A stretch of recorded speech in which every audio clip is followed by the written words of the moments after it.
браться? Выпускает вот так. А, Похоже. угу.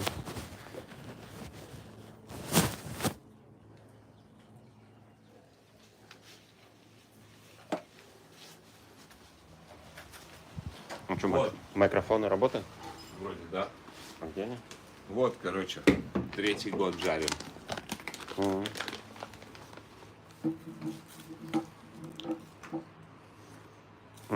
Поломай, гава? Там дыня, манго, да, прямо доминейтинг.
did that every day for 2 years.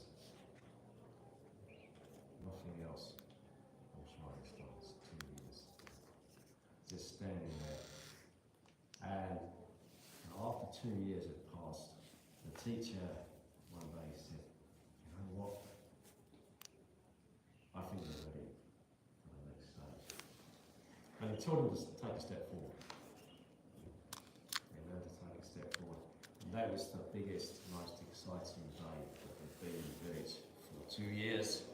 That they clearly had made it and come through because they were taught something other than stand there and don't move. That was training in maybe the 1950s, maybe the 40s, 50s. I doubt if you'd find anywhere you could get away teaching like that. But those guys didn't have phones, they didn't have anything. Plenty of time, nothing to do. Needless to say, this horse riding stance is extremely good. But that was the philosophy. You get your stance right, the rest of it's easy. Okay, so let's do it. Stand. Now I'm going to explain again the horse riding stance, and I'm going to give as much detail as possible. Feet. There are 9 points on the sole of your foot that are in contact with the ground. 5 toes. The ball of the foot here, the pad that runs along here, the pad that runs along here, and the heel. 5, 6, 7, 8, 9. 9 points of the foot. Can you hear the mic now? And they must all be in contact, not something like this. But it's not as simple as that. We don't just put the foot down. We want to actively grip with the toes. Now, these mats being quite soft, they're really useful. You can grip with your toes. And you start to be aware of your foot more. You strengthen up the foot. The foot comes to life, when you start to grip with it. If you're used to walking around in kind of thick shoes, you lose awareness of your feet. Not so good. Grip with the feet. The heels are wide enough to fit your shoulders in between. The knees are equally as wide as the heels. They stay directly over the toes. Knee over toe. Now the hip rolls forward, it rotates, comes down at the back and up at the front. And that pulls the spine straight. Not this way, this way. The tailbone, the bottom of the spine, pulling down towards the earth. The lower spine is extending, stretching, opening up. At the front, you're lifting the groin and you're gripping in the tension, pulling it in here. Turn. Okay, now we hopefully have achieved that straight column. It's a really good engineering structure. And it also functions as a straight axle around which you can pivot. We want to be able to pivot freely. We don't want a bent axle, we want a straight axle. So we straighten the spine. And the spine should be upright, not upright. Okay. Now the most important thing of all is to relax. And sink down into that stance. Sink, relax. Don't be tense. Just Kind of hang there between your hips. Now, if this was Master Wee's class, you would stand there for 2 hours without moving. I'm going to get you to stand there for 1 minute just to see what it's like. Yeah. And twist your knees out over your toes. Yeah. Bring the hands into the belt channel. We'll do 1 minute.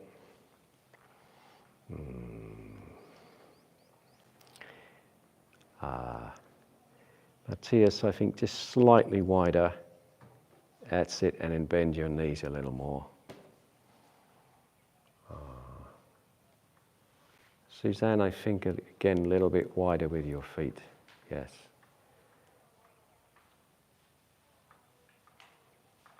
Yeah, pretty good.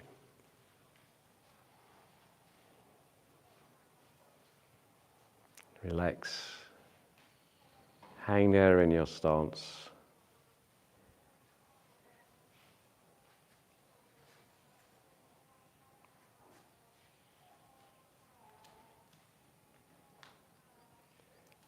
Okay, that's your 1 minute. Yeah. The old guys had to do that for 2 hours. After a while, your legs start to shake. They just go like jelly. But if you keep going, they adapt. Okay, pretty good. Now we're going to go over the stepping. So we're going to open out one foot and balance on that leg. Then step forward into what we call a walking stance. The heel of the front foot's level with the toe of the back foot. Still a shoulder's width apart. Hips are facing the front and rotated. And we have 60% of the weight on the back leg. So, 1 foot's length stance, 60% on the back leg. And we're going to take another step forward. Turn the front foot out. Balance, maintain your balance. Be able to retract your foot if you need to. Touch down with the heel. Roll your weight onto the toes. Open your foot. Step again. Nice and relaxed, nice and balanced. Yeah. Now, just before we run over anybody, can we make maybe 3 rows, 3 lines across with everybody facing that way?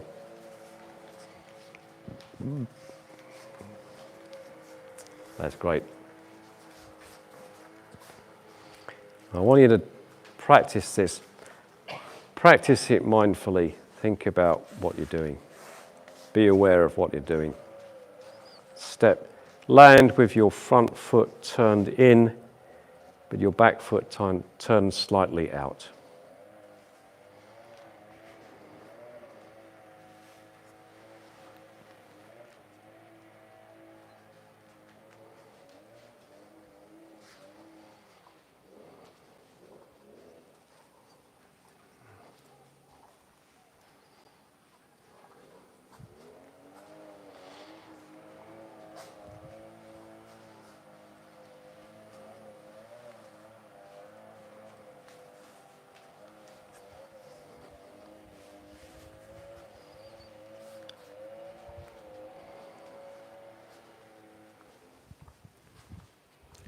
And relax, and relax.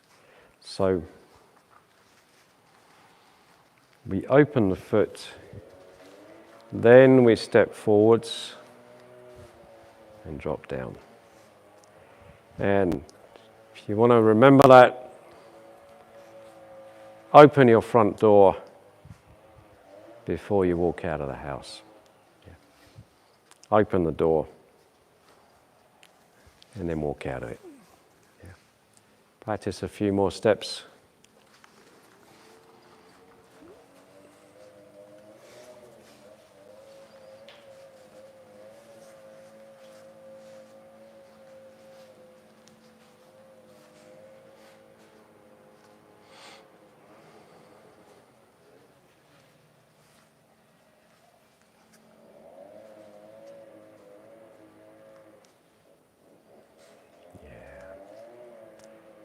and just stay there for the moment. So now we're going to learn the step back. Bring the foot back, step down, and then close the door. Step back into the house, close the door after you. And we want to keep it balanced. You can change around any point in the step. Step. And be stable in your stance. And to be stable, you need to be relaxed and you need to be balanced.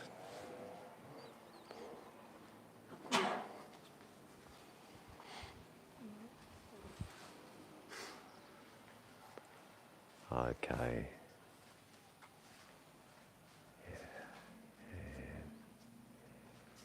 Keep your knees bent.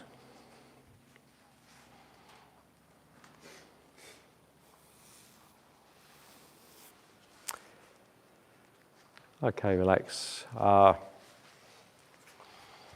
When we do this, we're going to keep the hips, chest square to the front so that you don't have to move your body, you just move your legs. If your joints are flexible and mobile, you don't need to move the body. If your body is so tight and stiff that your joints can barely move, then what you'll have to do is swing your body around when you take a step. And you've all seen people that walk like that. People that are so tight that they just have to. And that's the guy he spent so much time in the gym. And he's trying to show off by flexing all the muscles, keep them tight, and especially the abdomen, six-pack. I got to show my muscles. I can't relax at all. I got to keep them all tight. And I'll walk forward. That's it. We're trying to be mobile from every joint. Just walk like that. Keep the body facing front. And here's what we're going to do.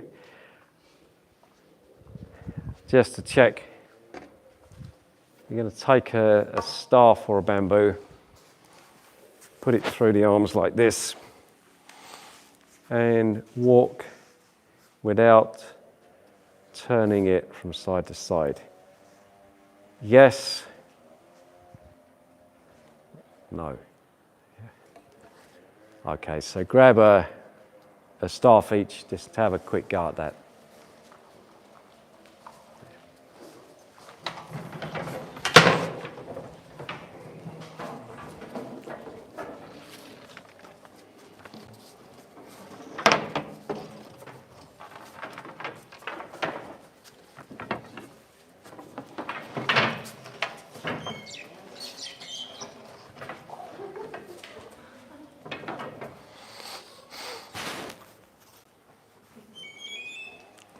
So, in your own time, have a little practice.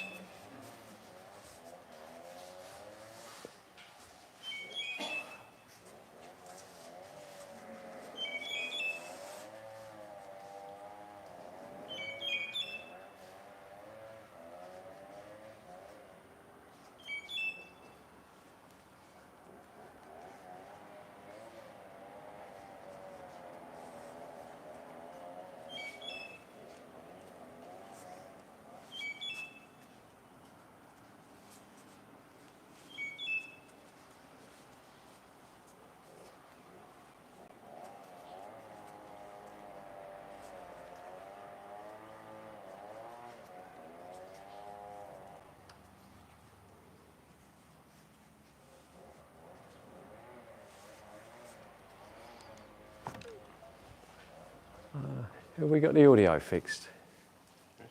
Great, yeah.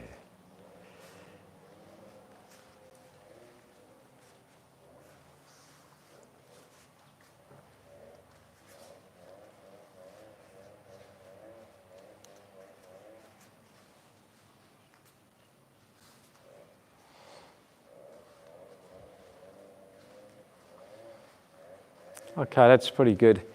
Now, I'd like you to find a partner, someone you like to train with. And between each pair, you need one stick. Try to keep the straighter stick. Something straight and at least high enough to reach your shoulder.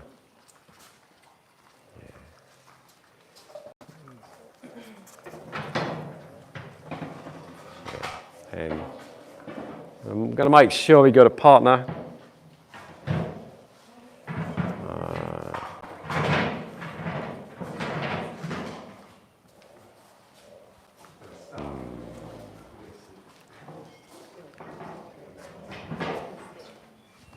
Okay. And I'm going to test the partner's walking stance. Yeah. I'll demonstrate with Troy. That is a pathetically bent stick, isn't it? But we'll do our best. First thing I'm going to do is test the straightness of his back. You've got quite a big lordosis in the back there. Could you rotate your hips forward? Oh, okay, much better, yeah. At the moment, it's touching the lower spine and the upper spine. There's a bit of a gap here in the sacrum. So Troy's going to rotate his hips. That's it, lift up at the front. Lift the groin up. Press the tailbone down. And now, well, a bit more tilt on the hip. Rotate. Yeah, good. Hold it there. There's a lot less gap there. Ideally, can you pull the base of the spine down just a wee bit more? The tailbone. Ah, got it. Yeah, there we go. Now we've eliminated the gap. That's it. Thanks. So it takes quite a lot of hip rotation to straighten the spine fully. That's not all. We're also going to test knee over toe. There we go. That's it. That's passed. The back leg's always a bit difficult, but yeah, about there. And we can test 1 foot's length. Is the toe of the back foot level with the heel of the front foot? Pretty much, yeah. And the last thing is we'll test the width of the stance. Width of his shoulders. Here we go. Width of the stance. That's very good. Yeah. Okay, so he's got a shoulder width stance. Yeah. Straightness of spine, knees over toes, heel, toe, and shoulder width. And you're going to try that with your partner. Okay, thanks, Troy. Does everybody have a partner? No.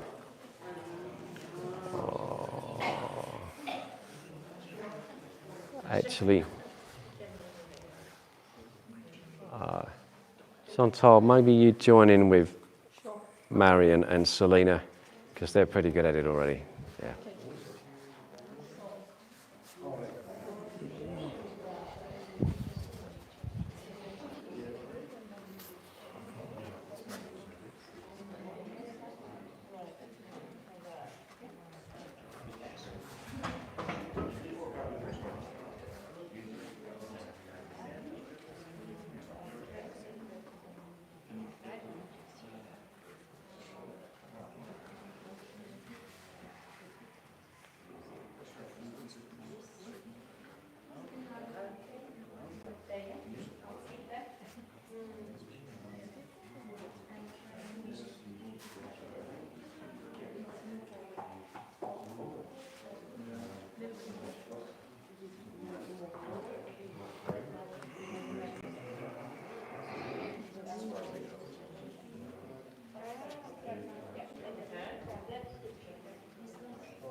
Yes, oui.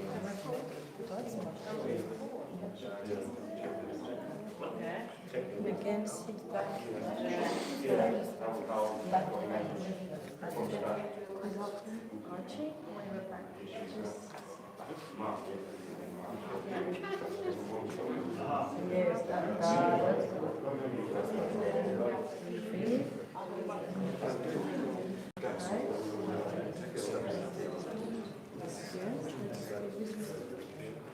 no, you're not touching this here. You want to touch with the loose part of the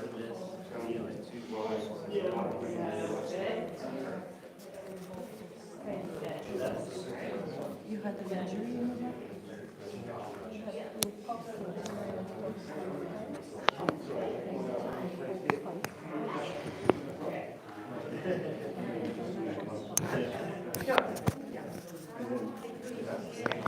So just do as much as you can with this move here, what you exactly do. Feel some activation. Huh?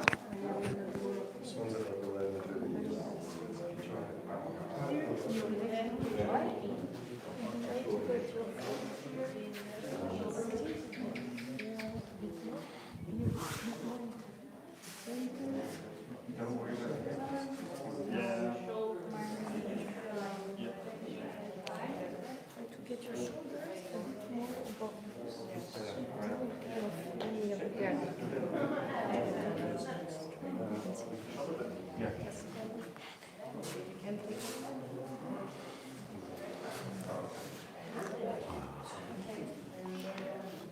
Okay, guys, do you think you've had long enough? I think you have. Relax, guys.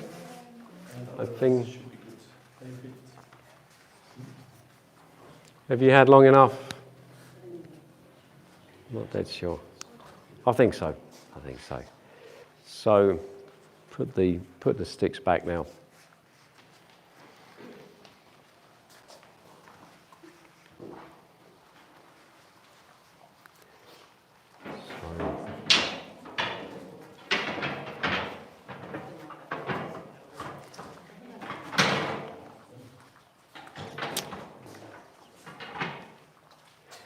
To get this right takes a lot of practice. You've got to practice a lot.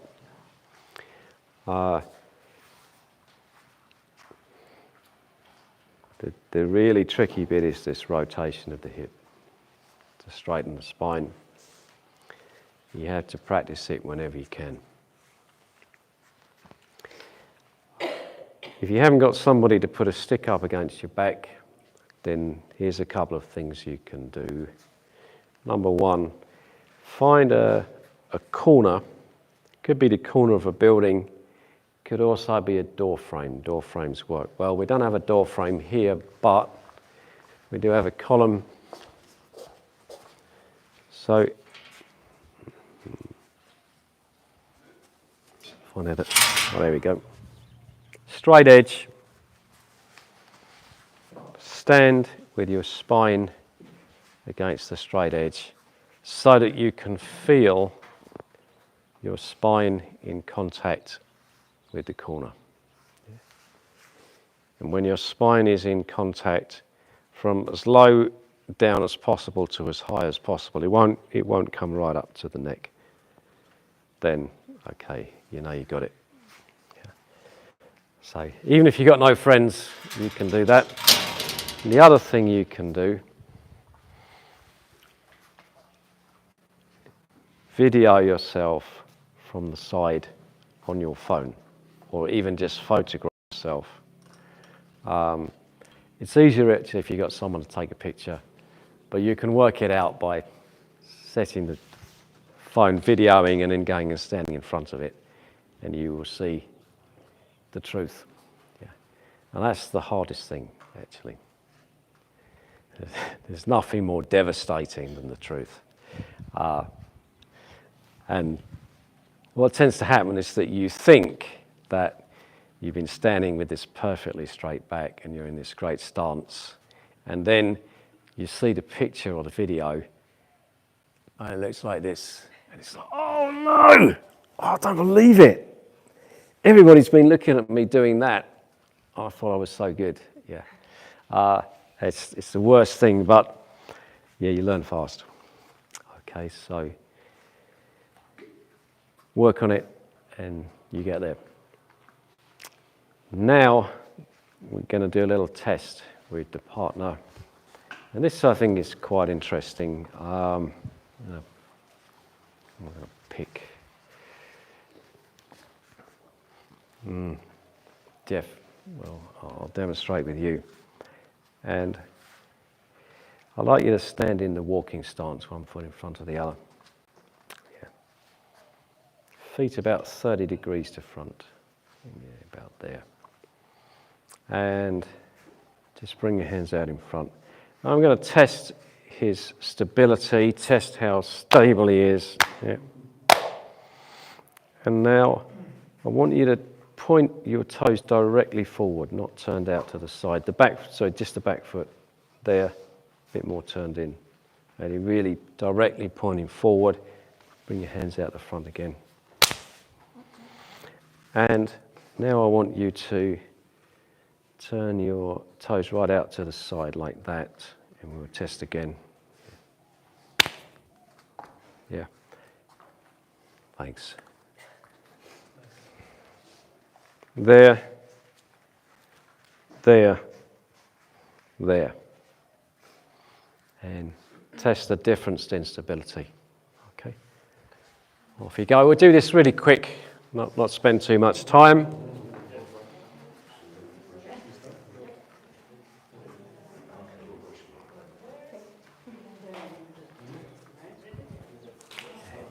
You can do it with these two again.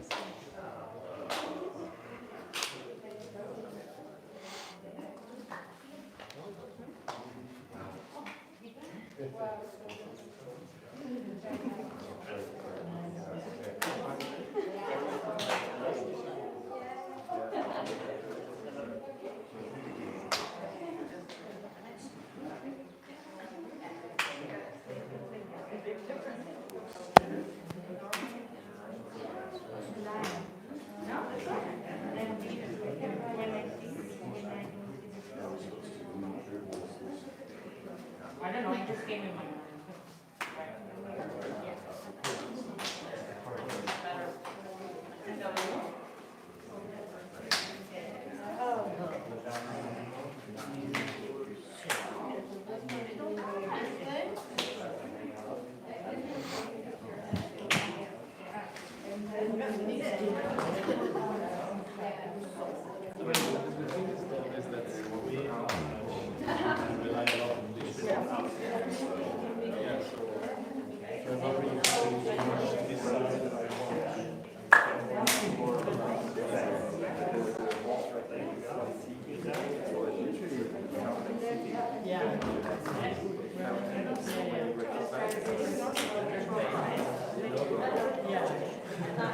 Yeah. No worries, no worries. Yeah.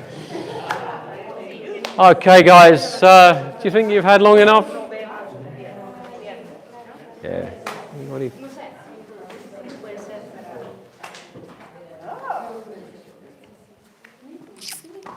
Everybody done it, yeah. So come back around again. Okay. Conclusion. Doesn't seem like much difference, but when you take impact, it feels like a big difference. Is that fair? Yeah. So when your teachers are nagging you and saying, get the angle of the feet right, yeah, it's not just about looking pretty. It does actually make a difference. Why? When your foot's slightly turned out and you take an impact, there's a bit of kind of give there on the back leg. If the toes are straight forward, as soon as you take any pressure, the leg locks. When it's locked straight, you just have to go. Yeah. More pressure on that locked leg will cause a knee injury, and you can't override the instinct not to get your knee injured. So once the leg locks, you'll go rather than have your knee torn apart. When you're here, you kind of start to roll over the back foot and you're about to get a sprained ankle, so you take the pressure off. But here, you've got quite a bit of movement. You don't lock the leg, but you don't really roll over the foot. So it's very efficient. And then, I always think, how did people work this out? Who actually thought of this? Who worked it out? And then you think back, think of Master Hui in the village, 2 hours every night doing this. They haven't got any electricity, not even running water. What do you do in the evenings? And if you think that's pretty boring, imagine at the age of 5, you were taken to a temple and dropped off there. And your parents say, okay, bye-bye. We haven't got enough money to look after you, so we've decided it would be a great life for you to be a monk. So here you go. That's you for the rest of your life. And you're stuck in a temple and you do a lot of meditating and a lot of chanting. And that's about it, really. And if you're very lucky, you're in a temple that does Kung Fu, so you can do Kung Fu as well. So that's the most exciting thing in your life, and that's the best thing you ever get to do. Boy, you're going to think a lot about Kung Fu and do a lot of Kung Fu. Especially when you're quite young and meditation doesn't seem like the most exciting thing to do. Okay. The front leg, just a little bit about the front leg. When your foot is angled in,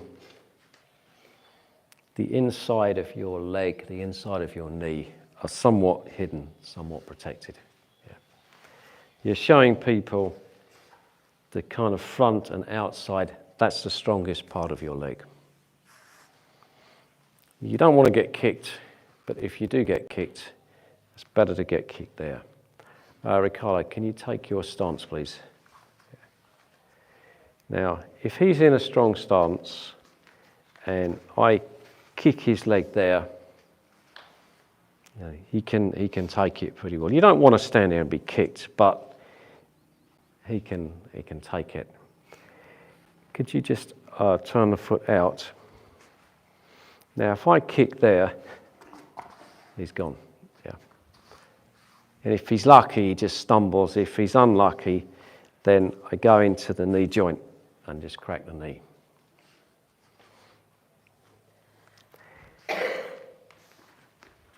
Hide the weak parts, present the strong parts. Cover your weaknesses, show your strengths. Okay. Anybody got any questions? Next thing, this to me is one of the really interesting things. I need another volunteer. Anybody who hasn't been a volunteer yet want to step forward? I don't really blame you. I better pick on somebody. Thomas, okay. Go into a stance. And I want you to make your body as hard as possible. Tighten up, be really rigid, really strong, very, very strong. Now, I want you to do the same stance and completely relax and just go totally soft, completely soft, and stay soft.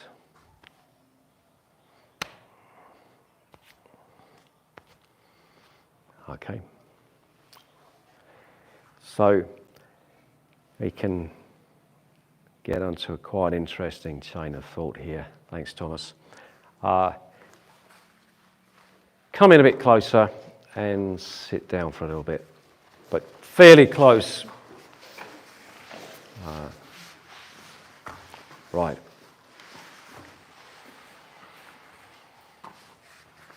So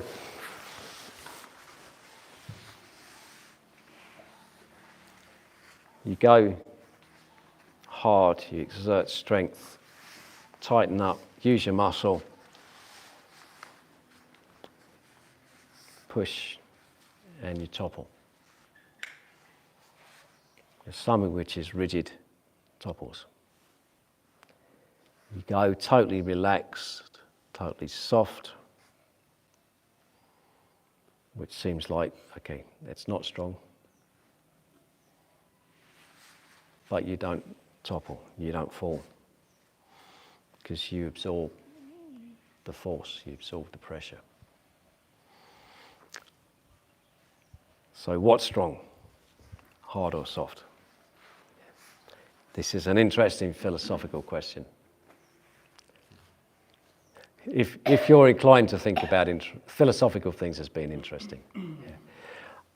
Yeah. So there's a passage in the Tao Te Ching, the kind of classic Taoist book, that goes something like this. When plants are young, they're pliable and elastic. Dead wood is hard and brittle. When people are young, when humans are young, they're kind of soft and soft and pliable. When people die, they go rigid. So if you to pursue softness and kind of pliability is to pursue life, and to pursue hardness is to pursue death. So being pliable and adaptable is seen as the way to go. That's the desirable thing. If you take a tree, a massive, great, big, thick tree, it appears immensely strong, but if you get a strong enough wind, it will snap. I've seen a tree like that thick snapped by a gale. No doubt about it. Now, in the same force of a gale, you get a little sapling, that thick. It gets bent all over the place by the wind. It gets thrown around, probably loses a few leaves, but when the wind dies down, it goes back again, because instead of being rigid and brittle, it was pliable and elastic. And that's seen in Taoism as being the way to go. Bend with the wind, adapt, and prevail. And if you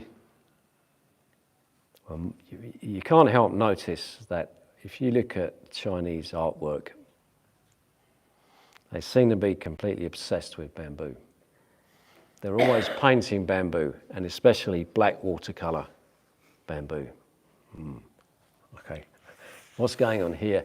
The bamboo is seen as epitomizing the Tao, the way. Yeah. Bamboo sways in the wind.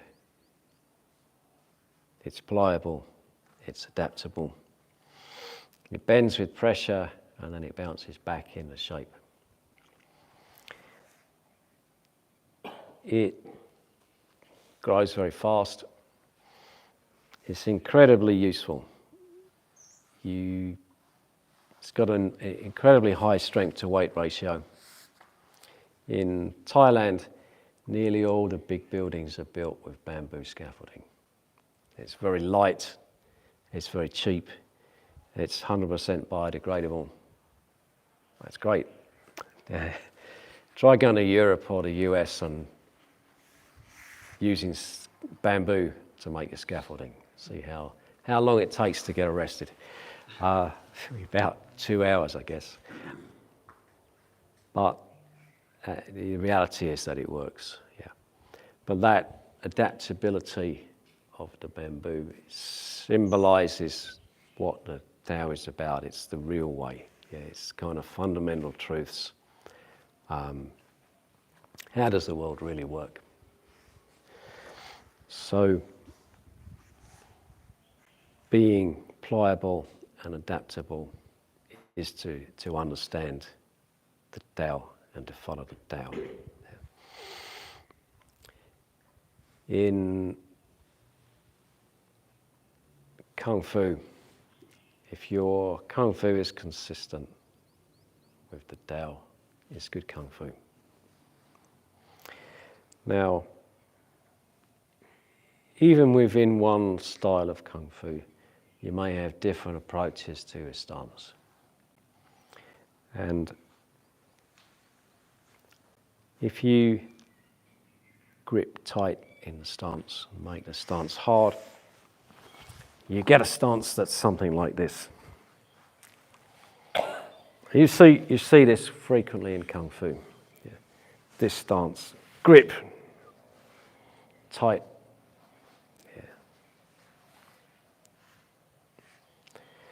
Yeah. That stance the Chinese call chen tui, and chen tui is often referred to as the 1,000 kati stance, which a kati is a unit of weight, so it's like the 1,000-pound stance or the 1,000-kilo stance, because it's so strong it can support 1,000 kilos on your shoulders.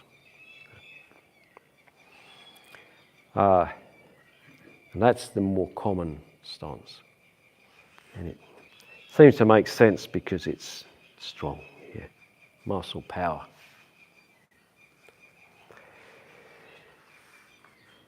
And then the counterpoise to that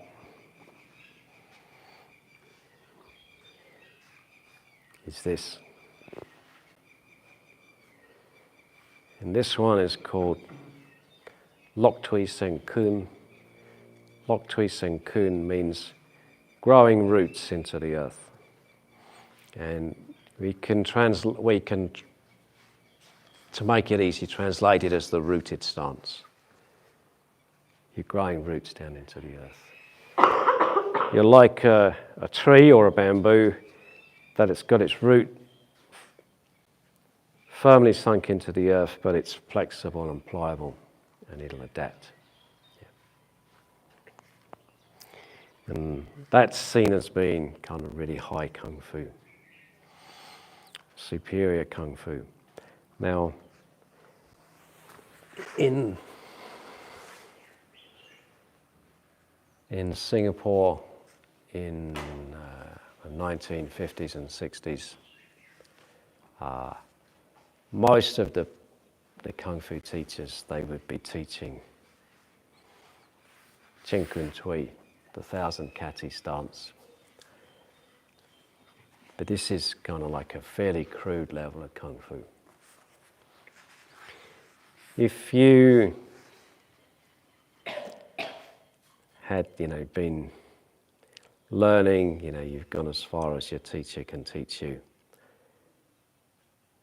and you want to really go high, you've got to search out a kind of high Kung Fu master. And for the white crane art, people used to go to Master Ng Lian Huat because he was considered the highest master in the country. Master Hui, he stood for 2 years in horse riding stance. He went as far as he could with his teacher, and then he went to go to train with Master Ng because Master Ng could take him to the top level. And it was the same with Master Tan. Master Tan had trained under 2 other teachers before he went to Master Ng.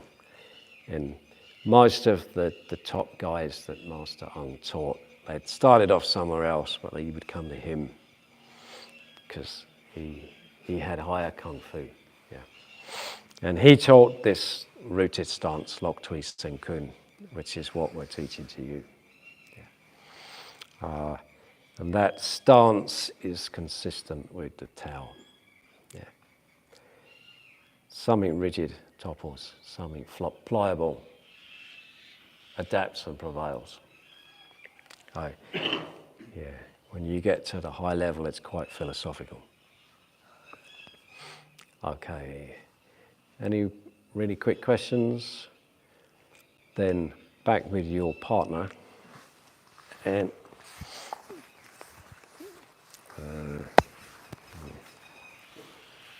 Selena, you can just be my demonstration partner for the moment. Just take a step forward in a walking stance.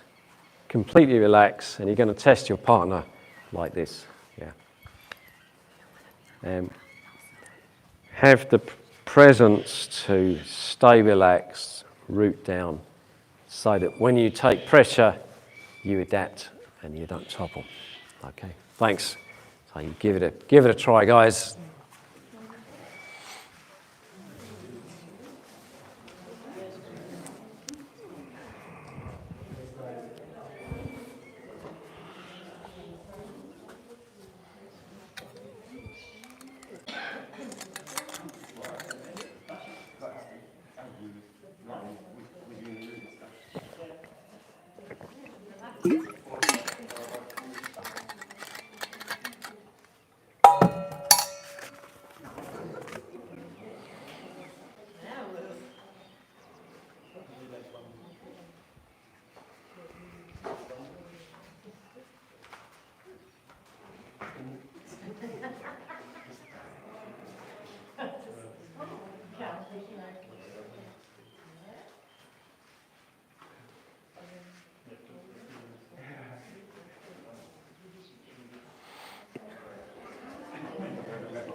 Okay, guys, pause for a moment.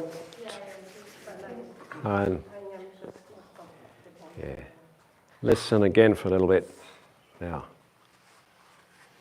Okay, so we want it to be pliable and adaptable, but essentially we want to maintain our structure. Yeah.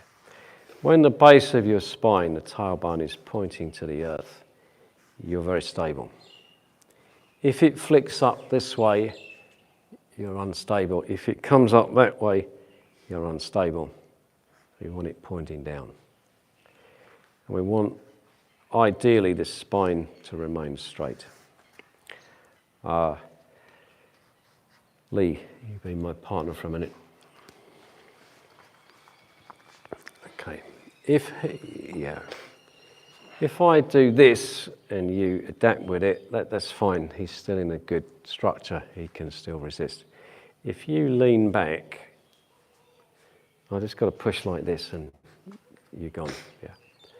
Once someone does that, you lean back, you just push down and you got them. Yeah. Whereas if they pivot, rotate, pivot, yeah. I can push that way. He's still fairly stable. Yeah, he hasn't sacrificed his straight spine. We want to keep the spine straight and just push me there. Yeah, yeah. Keep the spine straight. Going harder. Yeah. Yeah. Keep the spine straight and just adapt. Yeah. Okay. Now he wants to push with two hands at once. I can't turn both ways at once. Okay, now that's going to be more difficult. Any idea what you do if he pushes both hands at once? Yeah, there's a few things you can do. Go on, push. Yeah, push. that's a good one. You just spin and deflect both the hands. But there's also one more push. Yeah, watch. No, it's still coming off. Go on, push. Yeah, drop. Yeah, you can't turn that way or that way, but if it comes down to it, drop down. You increase your stability, and you counter his movement. Yeah. Okay. So what we're going to do now, a little bit more testing of the stability. Now, I'm going to push and you're going to just move out of the way. Right. Push me. Push. Keep push. Keep pushing.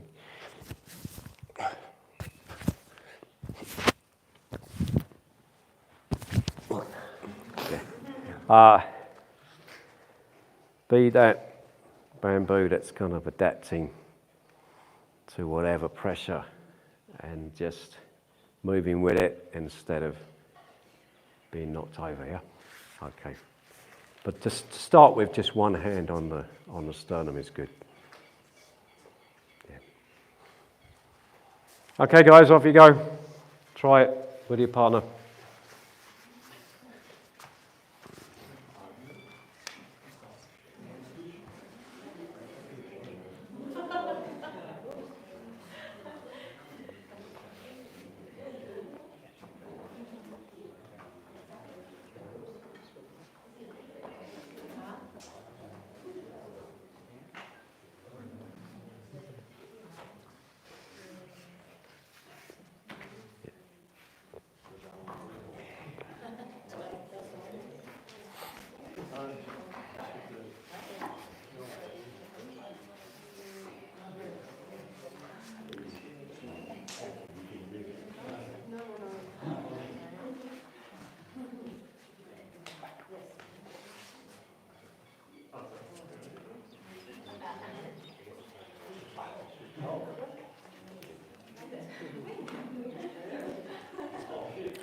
Okay, so next thing, guys, another look.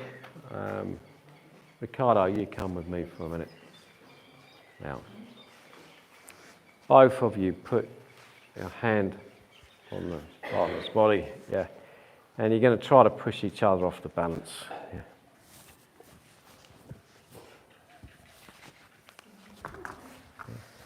Just one more time.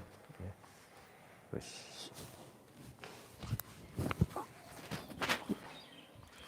Again. Okay. Off you go, guys. You try to slide out of the way. Try to slide out of the way.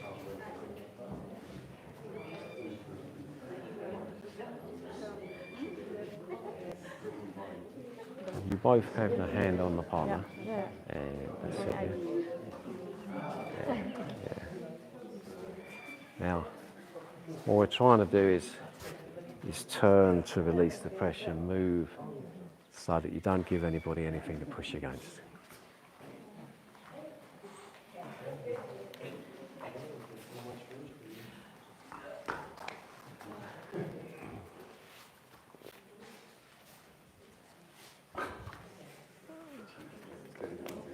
Okay, so this is the kind of be like water idea. Ideally, you don't give anybody anything to push against. Yeah. So trying to push you in an ideal world is like trying to pick up a handful of water. There's nothing to get a grip on. Yeah, that's the ideal. Of course, it's not that easy. It's not that easy, yeah, but it's the ideal. Yeah. Next one. We're going to hold like that, stand in a stance and just try to, that's it, try to unbalance your partner.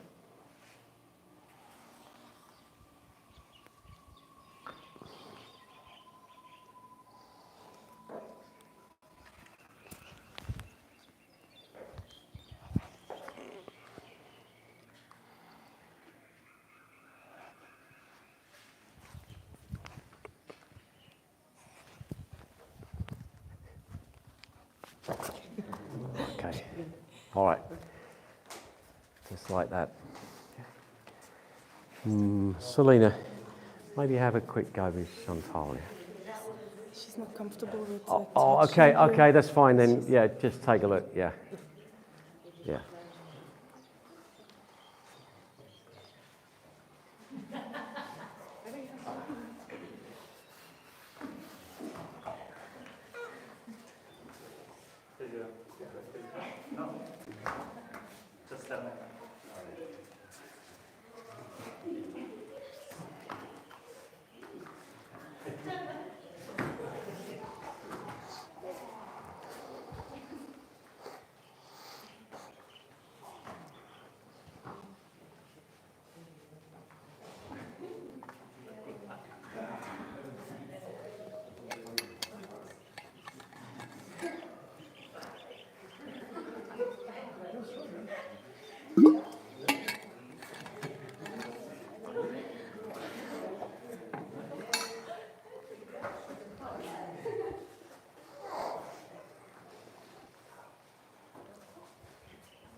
Okay, guys, so relax.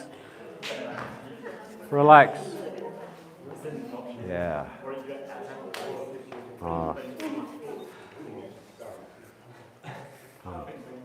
Come in a bit closer again.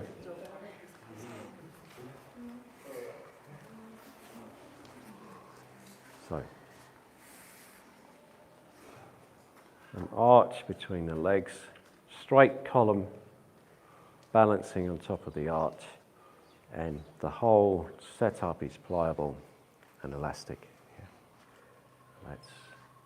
That's your stance. So, then everything you have to do has to be consistent with this. So you do your sun chen training, you're in that stance.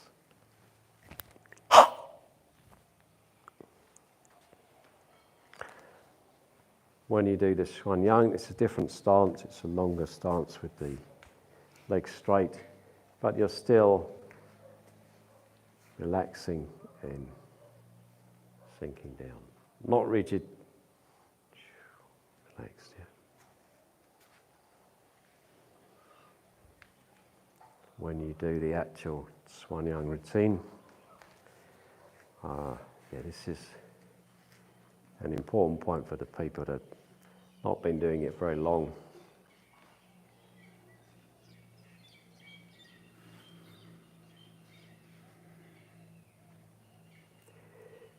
The legs are a really important part of the movement. Now, here, touch down, the legs bent. Use the leg to create the force. The driving force comes from the leg, not really from the shoulder. The force comes from the leg.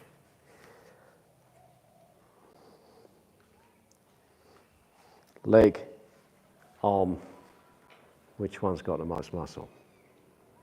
Where is the power highest? Yeah, it's obvious. Yeah. Actually, we're trying to move with the whole body. Leg, waist, back, torso, shoulder, arm, comes through the whole body. Yeah. Okay, then you're getting real power. When you engage your whole body, when you move with the whole body, you get a lot of power. Just a moment.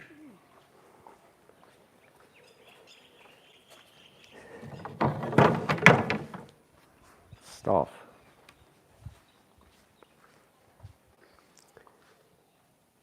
No. Yes. Yeah. Use the leg. Pump the hips in. Use the whole body. This drives a lot of force through the weapon. This is weak. Yeah. Even the smallest person in the room, I don't know who's the smallest today, doesn't really matter, has more muscle in their whole body than a huge bodybuilder does in their arm. Yeah. So, someone who is trained and who can use the whole body will always generate more strength than someone who's just big and strong but without technique. Yeah. Okay. Every time you practice, keep your legs kind of flexible and movable. Taking time. Now I want to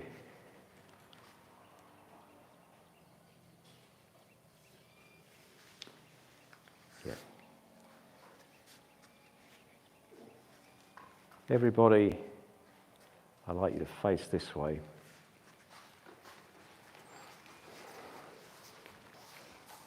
And we're just going to do a little bit of the walking meditation.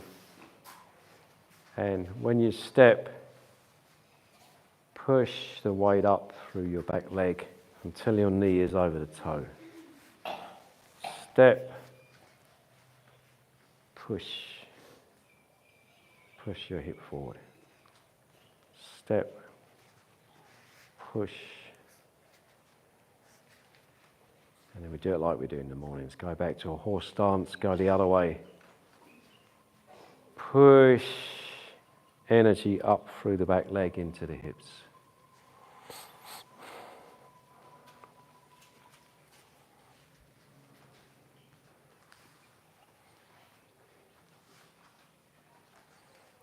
We want to end with the hips facing the front. Yeah, good. And the tailbone down, pointing down towards the earth, the knee over the toes.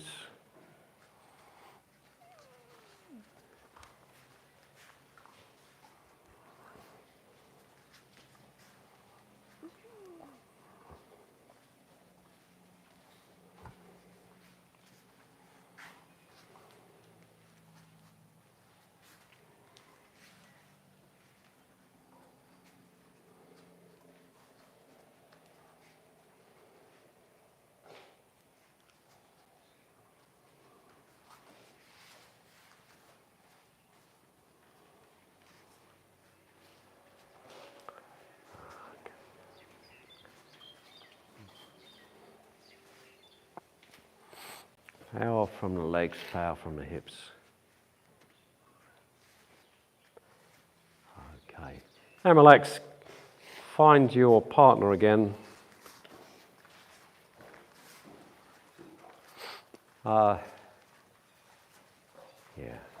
So it's all very well trying to be like a bamboo swaying in the wind. Does it actually have any relevance to having a fight? Lee, you're going to be my example for a minute. If you throw a punch, throw a right hand punch here. Yeah. Relax, turn. Yeah.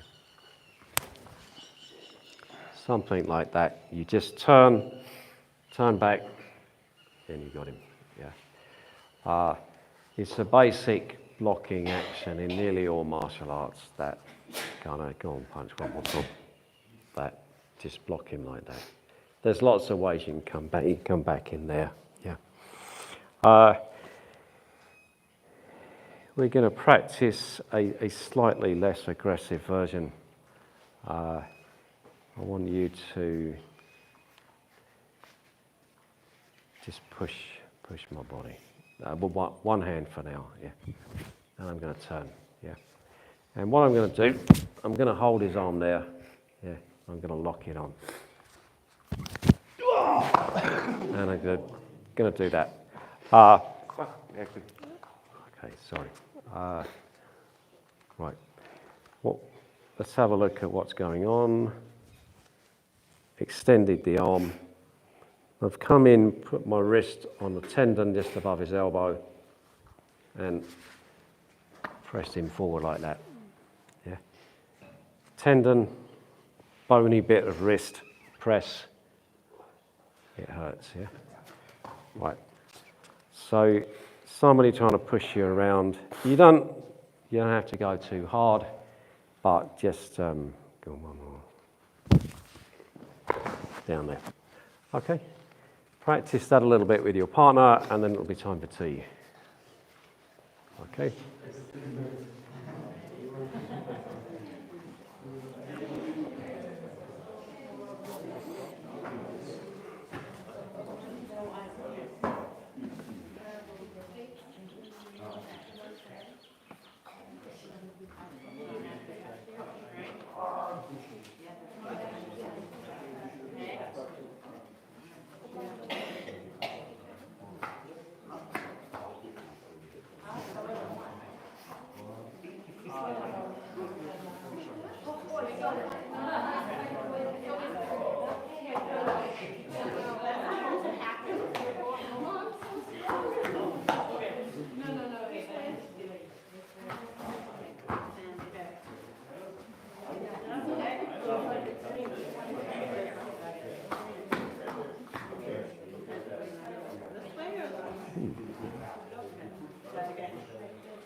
Okay, so we want to try to do it with minimal force, maximum result. Yeah, that little kind of jerk we get there, so we go on the right point. There's another one there. I've got it? No, I haven't. No. Yeah, that groan sounds like I got it. Yeah. So the less effort, the better the technique. Yeah. I'm going to just try it on yours here. There you go. A little bit of a pressure and down he goes. The bony bit, hang on. See that? No, relax. That bone there, get it into, yeah, there he goes. There he goes.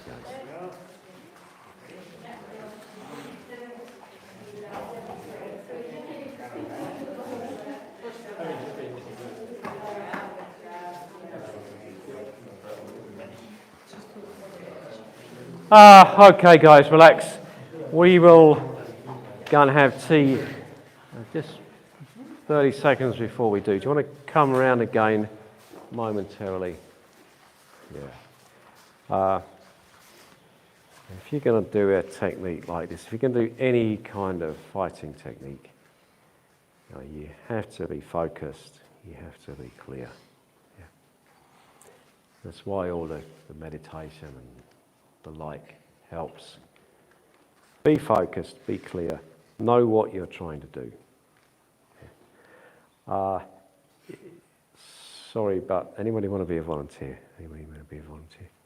No, I don't blame you. I wouldn't either. Okay, here's a much better way of doing this. Would anybody like to nominate someone else to volunteer? Right, okay, well done. Thomas, you've been nominated. Okay, I've got his arm there, for example. Now, if I've got this vague idea, well, I'm going to kind of, put my arm on his arm and to do something. Yeah, that's not really going to work, is it? Yeah. I'm going for that point on that tendon. I'm using the bony bit of my arm, and that's it. Down he goes. He's on. So like I'm left-handed. Yeah. Yeah. Sorry. No, that doesn't look right because I didn't put the pressure on the wrist. I put it on the elbow. Yeah.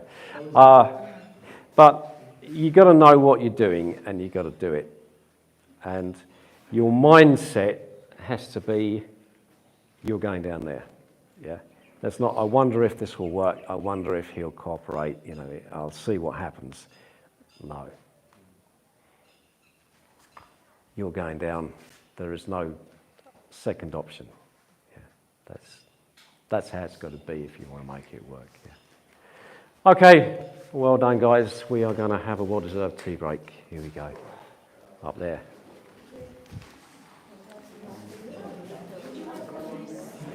Work, like grab like your jacket. I'm trying to remember.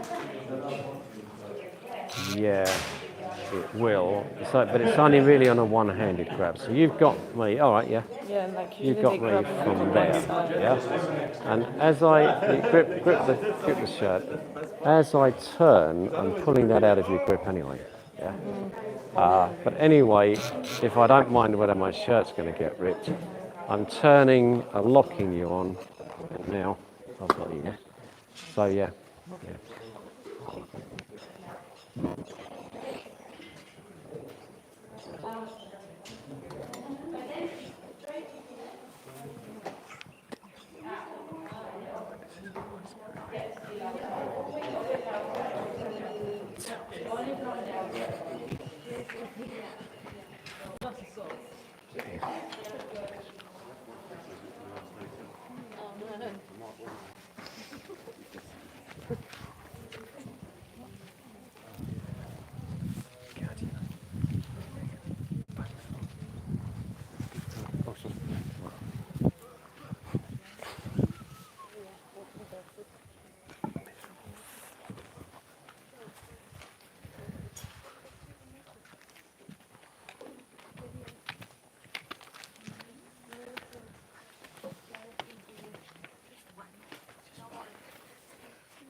Yeah, just sit where you like, yeah.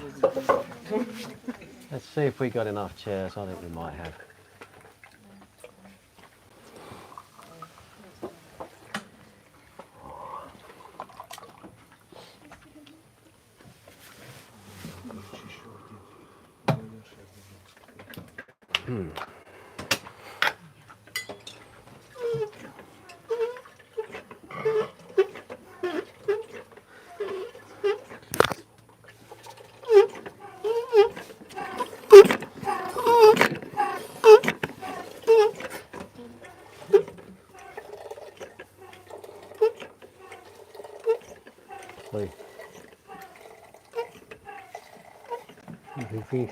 We've got a number of cups of tea ready, so maybe some of you could come and grab a cup of tea.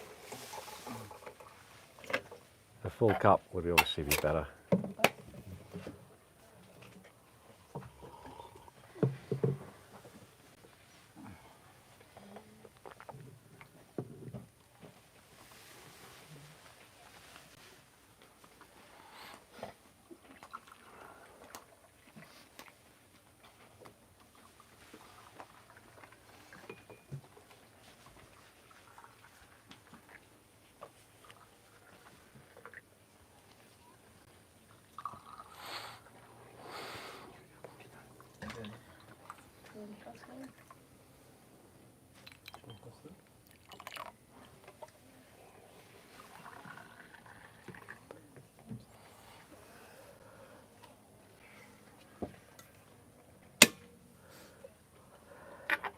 Okay.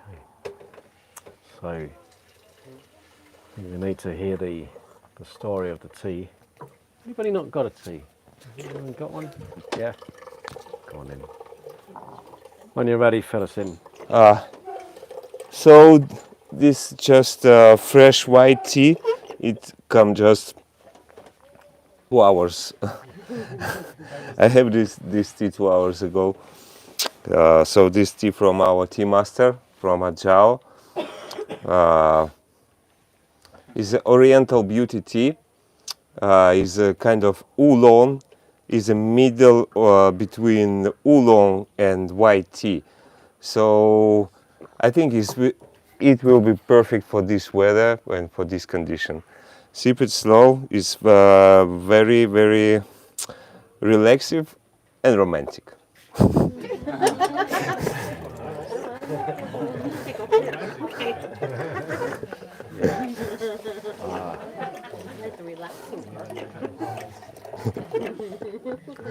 Just to clarify this tea is good for kind of romantic situations, romantic evenings. Don't get any big ideas. Yeah. So I mean, yeah, the flavor is kind of funny and fancy. Yeah.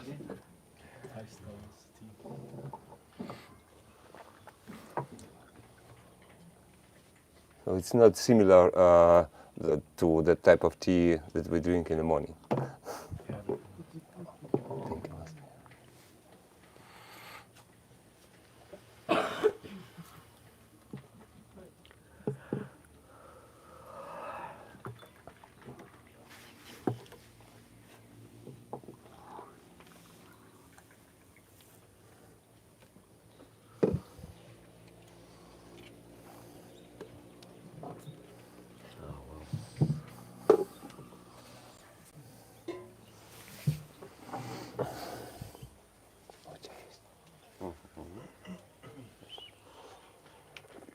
So here we go. We've got 5 minutes to drink tea. Anybody have any questions or anything you want to talk about? Okay.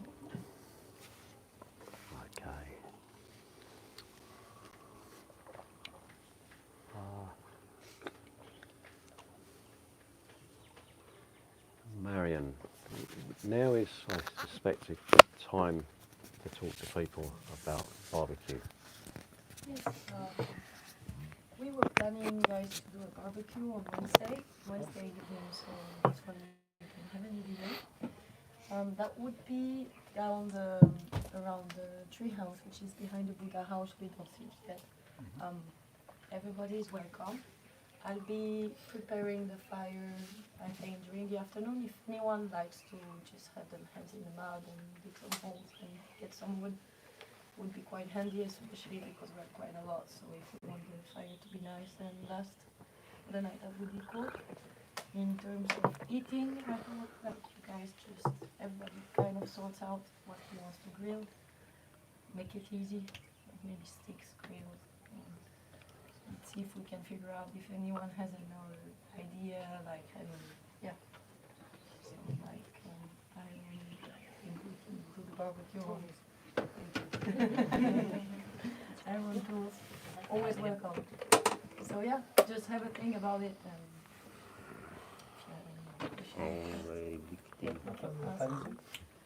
I'd say just after sunset, something around 6. So, I mean, I would say like the fire will be around 6. That's up to you, whether you have things to do or not, like if you want to join and help. How many people will you need? As many as you need. I think everything will be checked.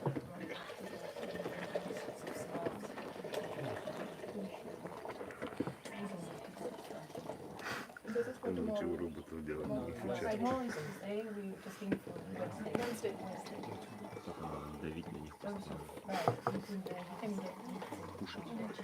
Everyone bring his own things to put on the barbecue, or you want to plan together? Can you pass it around? Quite a lot. So everyone buys some what he likes and then you bring it and with no big enough for separating meat and vegetables? That's what I was asking if anyone had like ideas about tools like for the grill. When I was just thinking like campfire and use your stick and Oh, like marshmallow. yeah. Well, yeah, I mean, it's always possible to make a grill. Like you take some stones and make it. So we don't have any. Pretty hard. Pretty sure we can.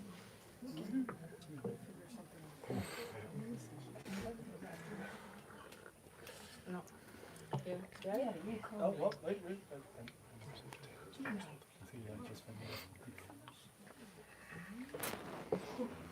I think I just went there. Somebody wants You can always do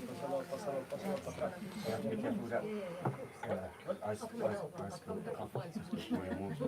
Oh, Yeah, with this another category. before the fire season starts.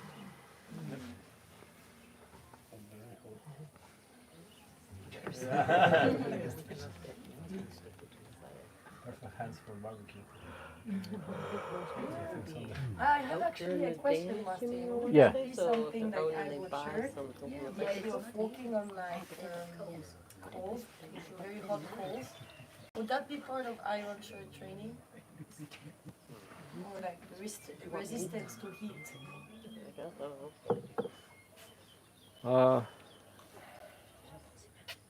Well, it could be a demonstration of your iron shirt chicken ability.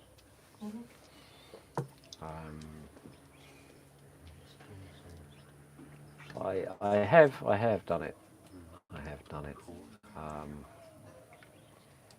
I am not an expert on setting up the hot coals. And if you set them up wrong, you're going to get a lot of injuries.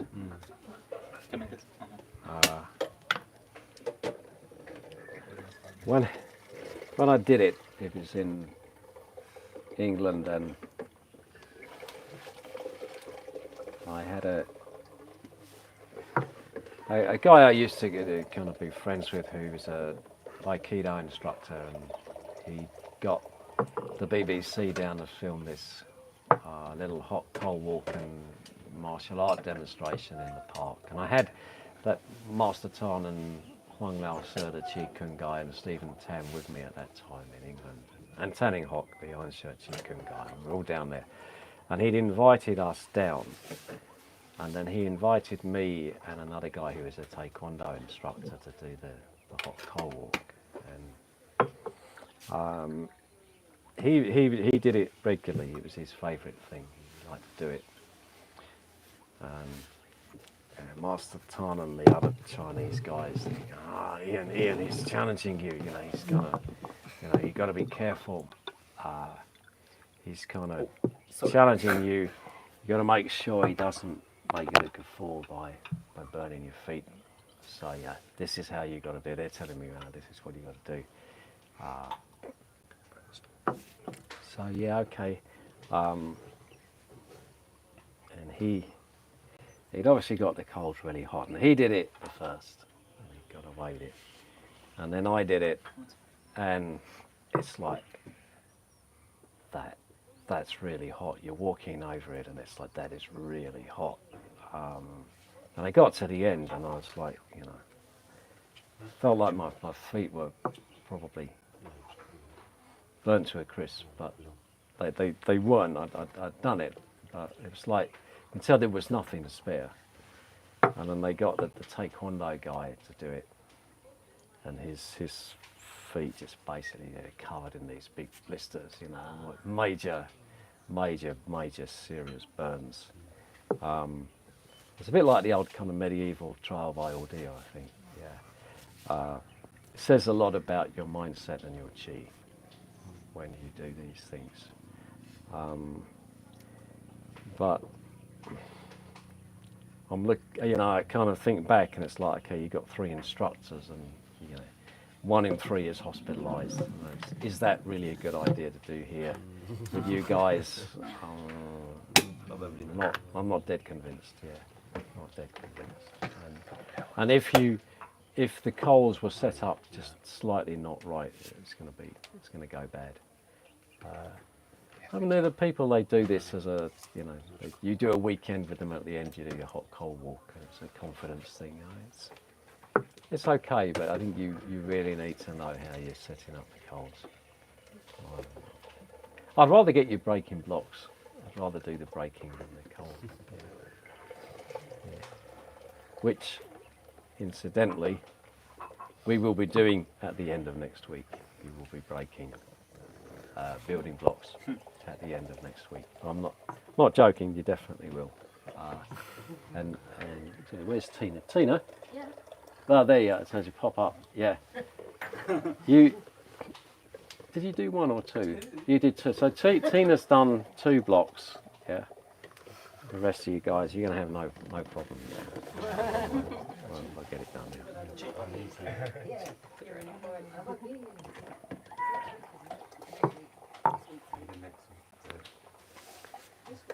Right.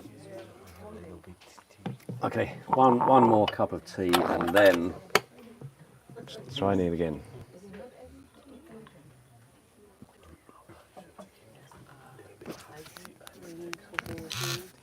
You know, I've only done one of those.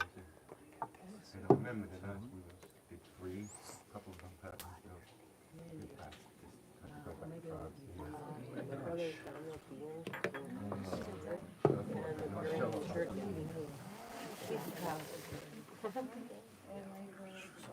Because I thought that there was.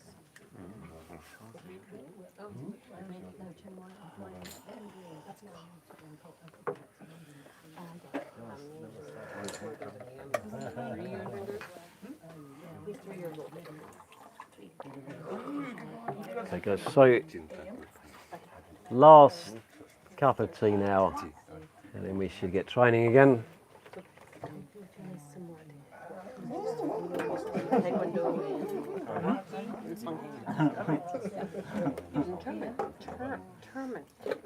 Training for the fire. For the cold.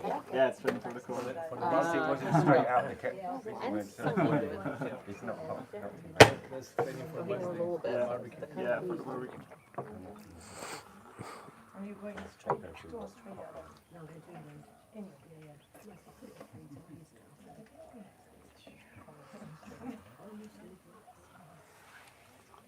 You were talking about it, right?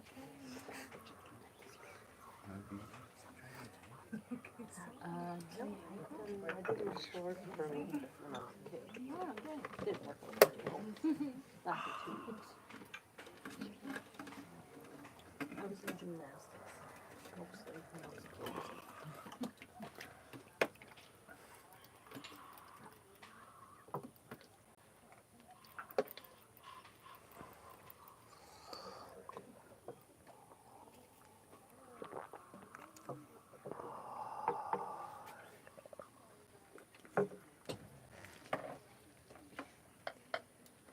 Okay, so in a moment we start training again, and we're going to be working on the some chen and trying to get the stance and the body structure really good. So drink up and we get going.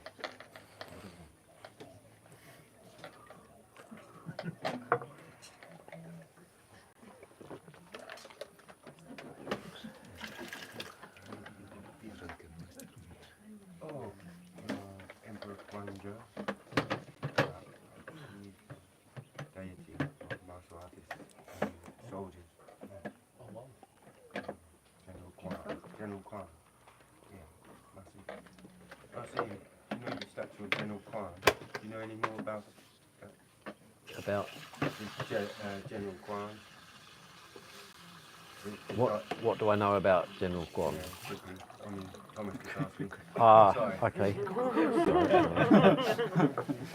I can't explain. Quite a lot, to the extent that okay, this could, and I realise this could be a ploy to avoid the next 15 minutes of hard training by getting me talking, but I'm not going to fall for it. So what I'm going to do tomorrow at tea break, I'll talk about General Guan Yu, and tell you a lot more about him, but not now. Yeah. Away from it, loyalty. To be continued. Something else. There's a massive link.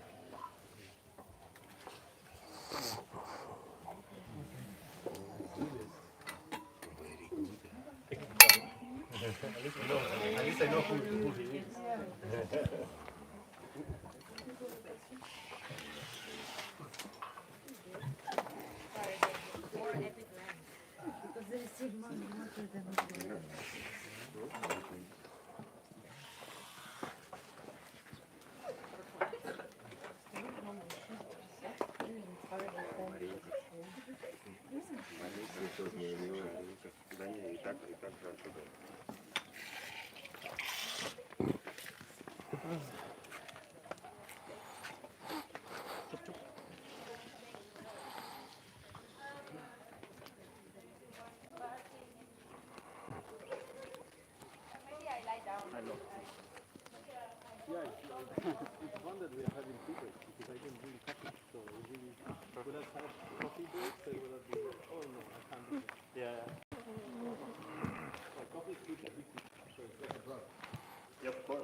Okay, here we go again. Bow. Right, so some chen. We've been learning this routine.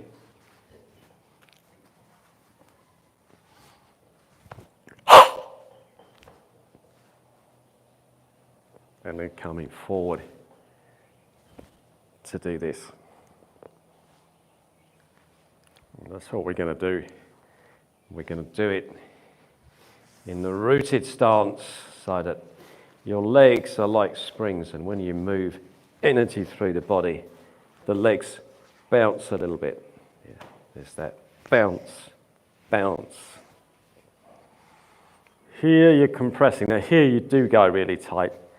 Tighten up and then completely relax. And then explode, and the stance is kind of springy. It bounces. Then now you grip again. Yeah, this is definitely tense. This is definitely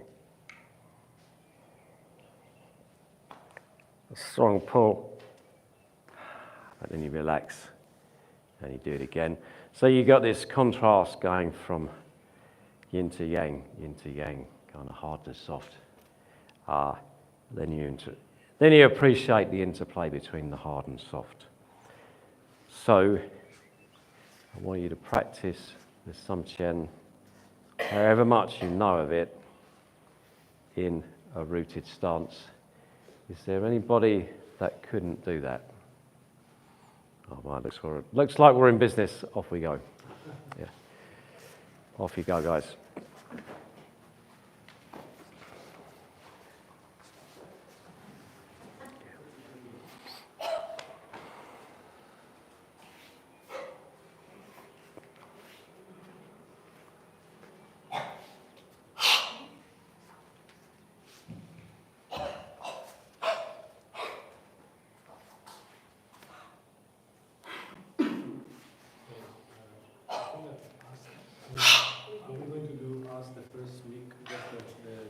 part?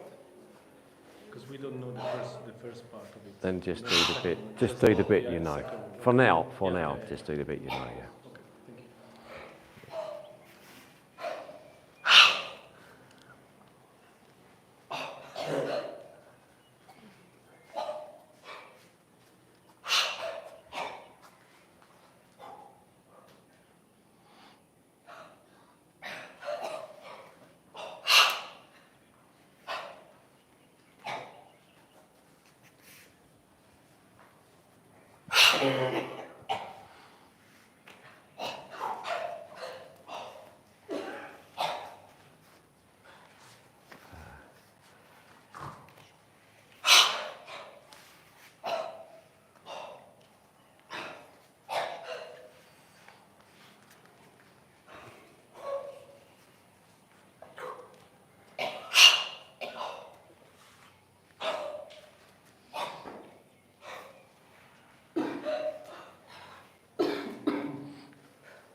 Okay, guys. Finish the one you're doing, and then take a little break.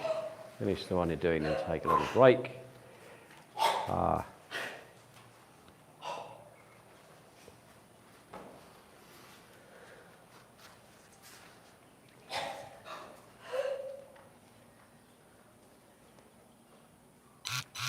Okay. Right, quickly gather around in the middle here. This some chen routine is done with the walking stance, 60% of the weight on the back leg.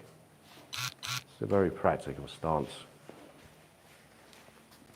And we want to keep the stance nice and relaxed. Springy, pliable, and it's all very well when you're just thinking about stepping. But then, when you think about using the hands as well, suddenly the stance falls apart because it's hard to concentrate on too many things at once. So, you have to be able to do it without thinking about it. Yeah. You practice it so much that you don't have to think about it. When you throw your arms forward, you want a good structure, arch, straight column. Shoulders relaxed, sunk down. That way your power can travel up through your legs, through your body, into the arms. Not tensing them up, not this way. Yeah. There, straight down. Yeah. Power down, grip.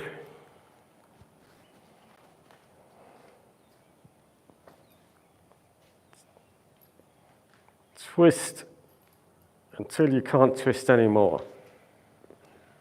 Still try to twist more. Okay, relax. That's the hardest bit, to relax. Everybody thinks, oh, that's the easy bit because you don't have to make an effort. That's hard. Relaxing is hard. Tensing is easy. It's quite intuitive. Anyone can tense up. To be able to relax, that's difficult, especially when you've just tensed up. That's the hardest bit. Relax, step in your relaxed, sunk, rooted, pliable stance and do it again. Yeah. Don't worry if you don't know the whole routine. Worry about being rooted in your stance. Yeah. Okay, practice a little bit more. Practice a little bit more.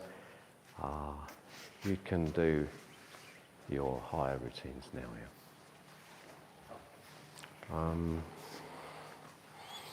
Yeah, gosh, sorry, Priska.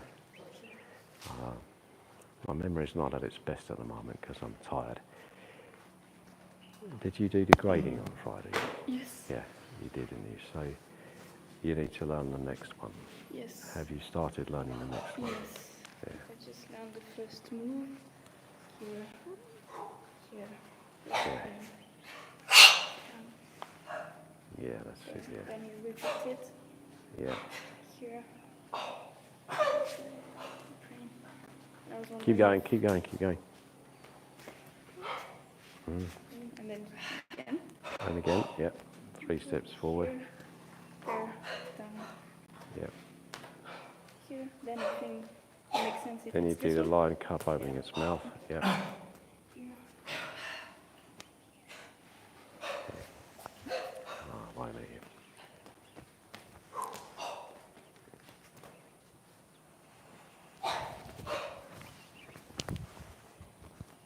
Up to there, like in the sit G, shuffle back.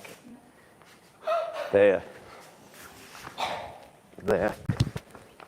There. Stand. Swipe forwards as if you're running your fingernails across somebody's eyes. Scrape the eyes with the fingernail. This phoenix eye held back by the centre of the chest. There. Come back and do that. There.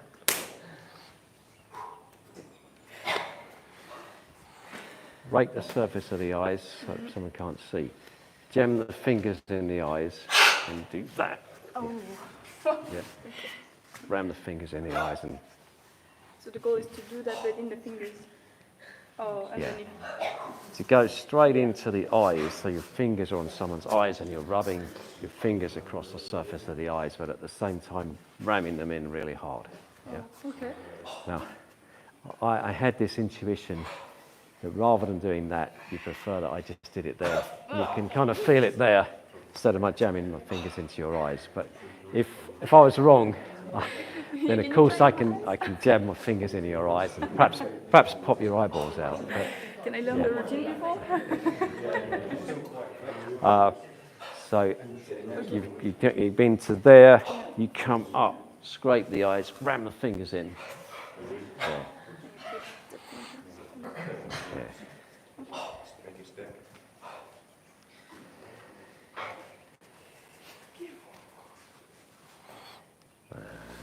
Think about your stance. Think about your stance. Are you really rooted down? Is it pliable? Would you bend like a bamboo in the wind? Or not?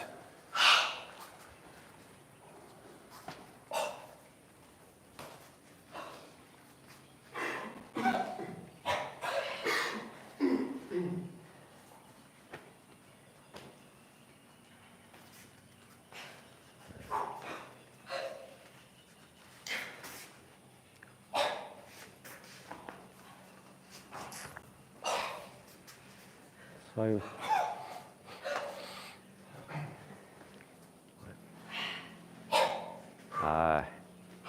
finish the bit you're doing and take a little pause.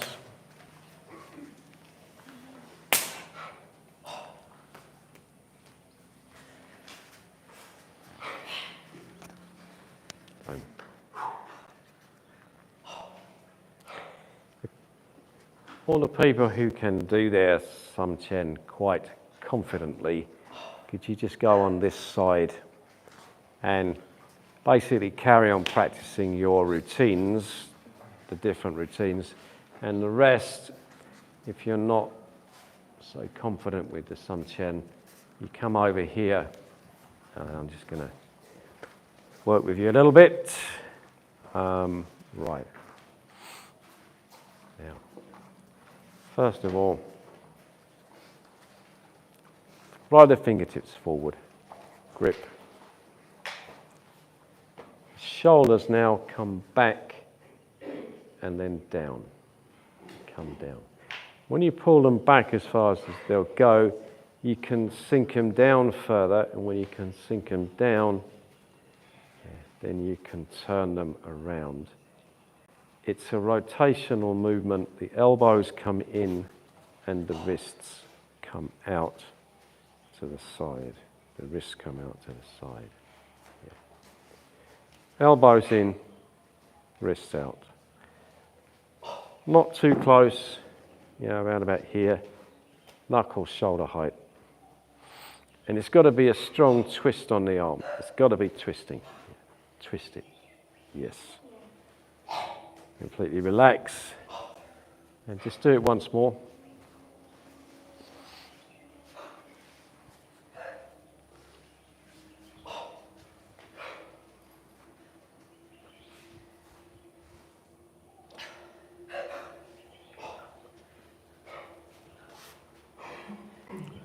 When you make a fist, curl the fingers up, really press the fingertips into your hand, lock the thumb underneath here, not the first bone, the second bone. That's your fist. Yeah. We don't want these knuckles all over the place. Just turn all the fingers round together, so that's pretty flat there. Yeah. The back of the fist as flat as you can get it, not there, not rounded off, flat. Yeah. So you don't want to break the fist. Not if you've got any sense. Okay. Now we're going to look a little bit at the very start of the routine. So, have you done this at all before, this bit? Did you do it? Not at all. Okay. Well, there's a first time for everything. Come and join in a little bit closer, Chantal. That's good. You've done that bit. Okay. So, here we go. From the start, stand straight and bow. Now, when we do the bow, kind of bending from the hip, keep your eyes up. Look straight forward, yeah? We don't want to go too low, and we do not look at the floor. Keep your eyes up. Okay, now, push your fingertips down towards the floor. So you create a little bit of stretch in the arm, and then snap it up to the soft point at the side of the waist. A stretch, snap. With your right foot, step out, land with the toe turned in, adjust the right foot, and then sink down, and here we are in the rooted stance. So we've taken the stance. Let's do it again. From there, snap the fists up, step, turn your toes in, sink your root, drop down into the stance. Okay. Now, left palm under the right fist. This is a kind of salute, and this one is called the general carrying his seal, or stamp. Stamping a document, putting a stamp on a document there. So from there to there. Now we come out into the more familiar salute. This one's called Brothers Across the Four Seas, implying that now wherever you are in the world, you're still kind of like family. The wrist is straight, fist next to palm, fingers together, pointing up there. Okay, let's do that again.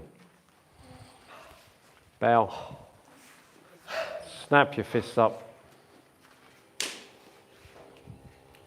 there to there, yeah, that way. Okay, now you do that. Let me take a look.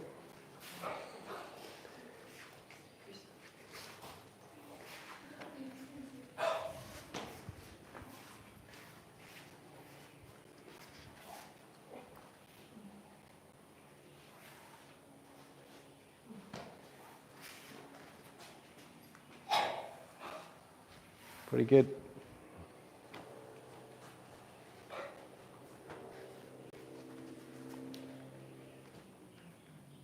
Okay. Practice for a moment. 3, 4, 6, 8.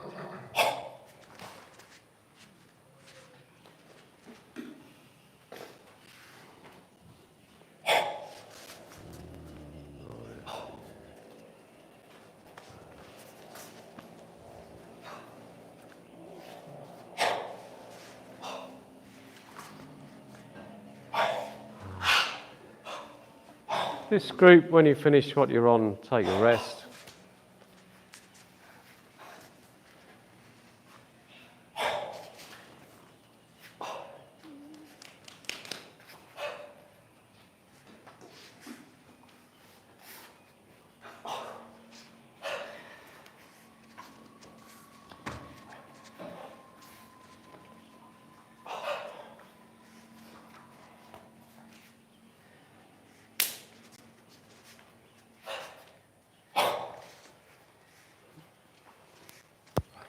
Right.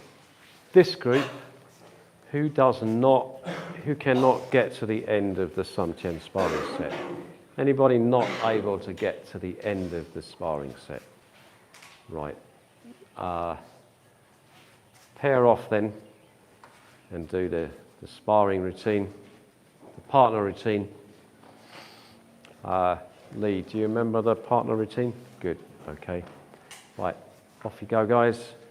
Are we going to get a partner for everyone? Let me have a look. Not dead sure. Right, Lee, you go with Vivian, and Triska, you keep practicing that new routine. Yeah. Okay. Right. Off you go, guys. Do the sparring routine. We will carry on for a few moments learning this opening move. So, once more together. Bow. Yeah. Snap the fist up. Take your stance. Make a salute. Now, open your palms and bring the right underneath the left. And open out this way. Feel connection between the palm and the yang qi of the sky. Connect with yang qi. Grip the fist, pull that qi back to your belt channel. And let it flow into the dantian. Now, punch down and drop your qi down, sink into the stance. Try to feel a connection with the yin qi of the earth. So, brothers across the four seas, this is called the fairy displaying her flowers. In this one, 2 columns penetrating the earth. Connect with yang qi, connect with yin qi. Okay. We'll do it one more time together, then I want you to try it on your own. From here, bow, up.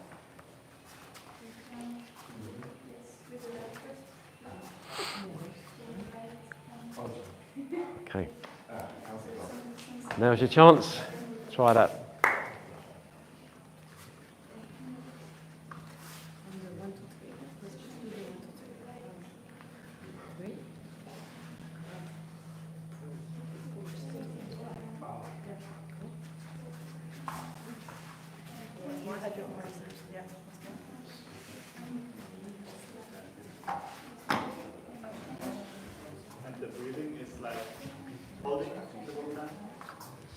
Okay. Let me go through. Here, just breathe naturally. That'll probably be an out breath as you bow. Come up, breathe in. Snap the hands up, full of air. Step out. Breathe out. Let me just do that again. Breathe in, breathe out. Breathe in, open up. Now, when you got to there, hold the breath in. Keep the breath in while you punch. And then breathe out. Yeah, then breathe out. So, go through that again. Together. Breathe out. Breathe in. breathe out, just a gentle, natural breath. Breathe in. Feel right up. Hold the breath in. Punch. Then after the punch, breathe out. Move first, then breathe out. Okay. Try that once. Go on. Once through that.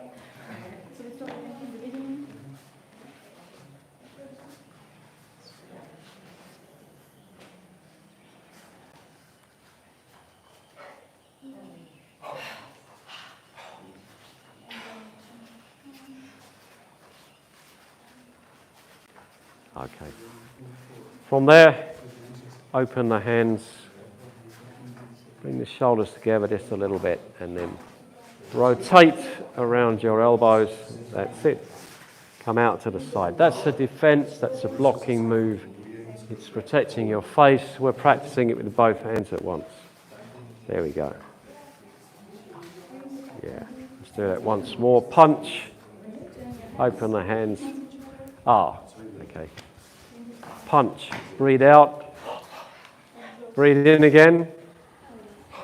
Feel the body without. Hold the breath in. You come up to there. The elbows are close together. The wrists are a long way apart. Once more. Breathe in. Breathe out. Breathe in. Hold the breath. Come up to there. Now go from the very beginning up to there.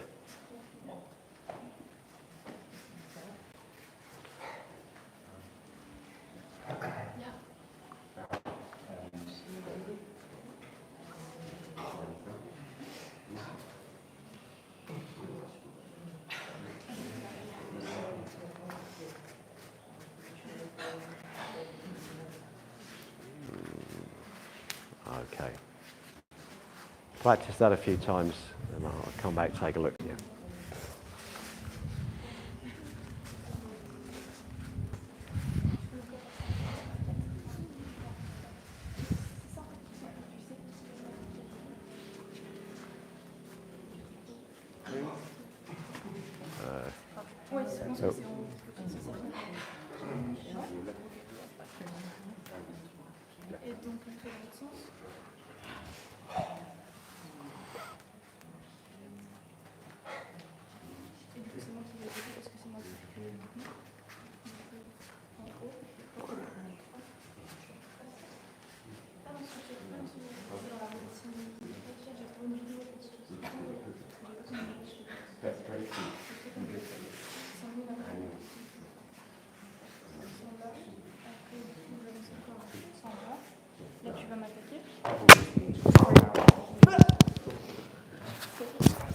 Finish the one you're on, then rest for a bit.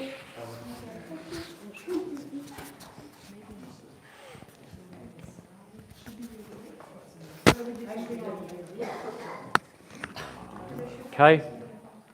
Okay. Right. Now, from here,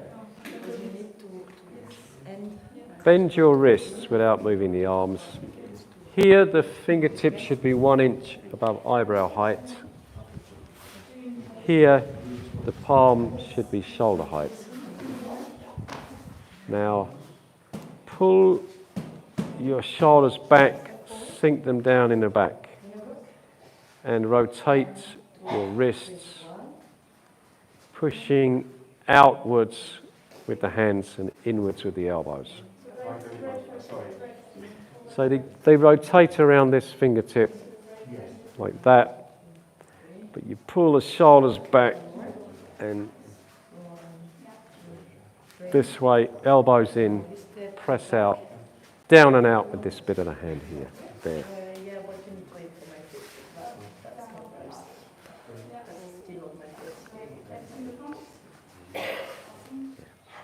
Try that, let me take a look.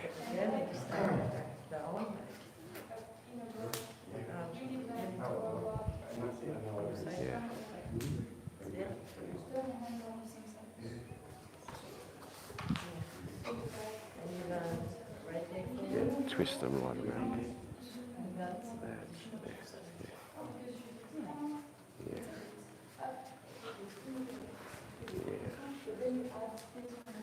Elbows in,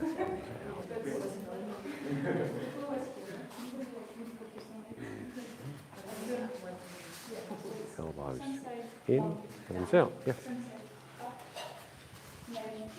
Okay. Let's try it from the start up to there.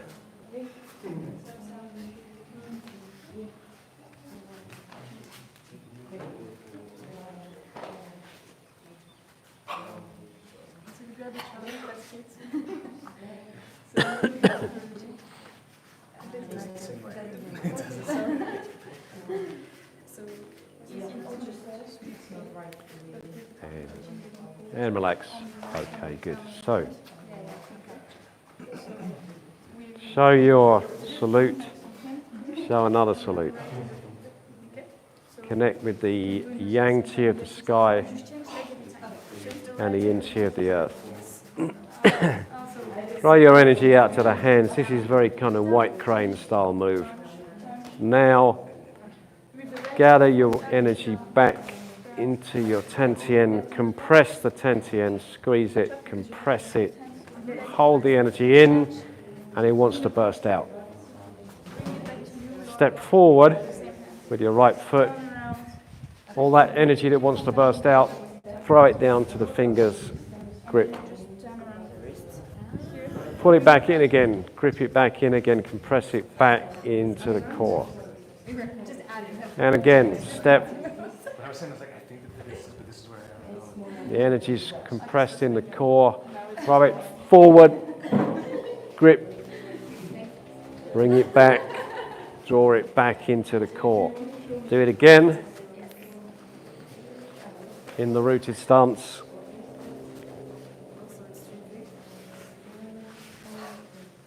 And now back. 1,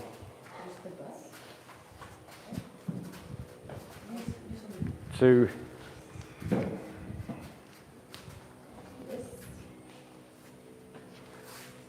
3.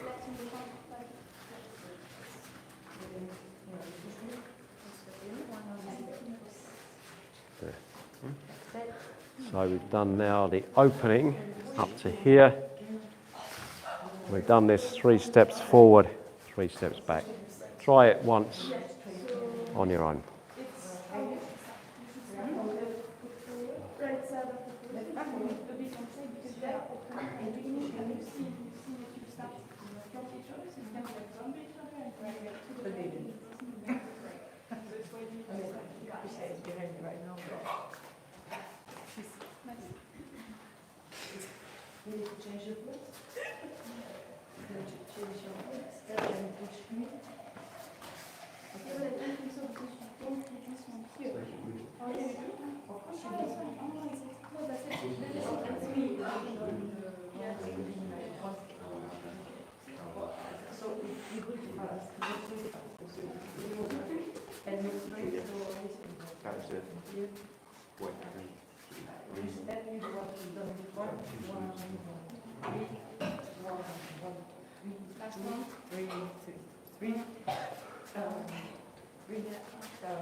And now she attacks down. She attacks again down. Here. Then she recule. No, she should do it correct. After that you should block. And here. Yeah. So you block and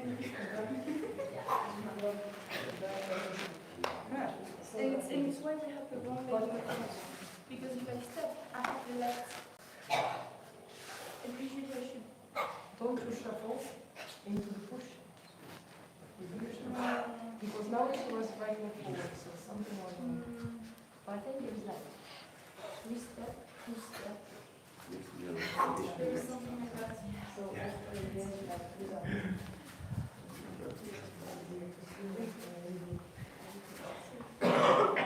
Sorry, Okay. no, it's 4. Okay, well done, guys. So You've now got about 2/3 of the way through the routine. Yeah. To learn the rest of the moves, well, if not by the end of this week, then next week. Yeah. To perfect it, if you work really hard and you're quite smart about it, a lifetime. If you don't work very hard and you're not smart about it, you've got no chance at all.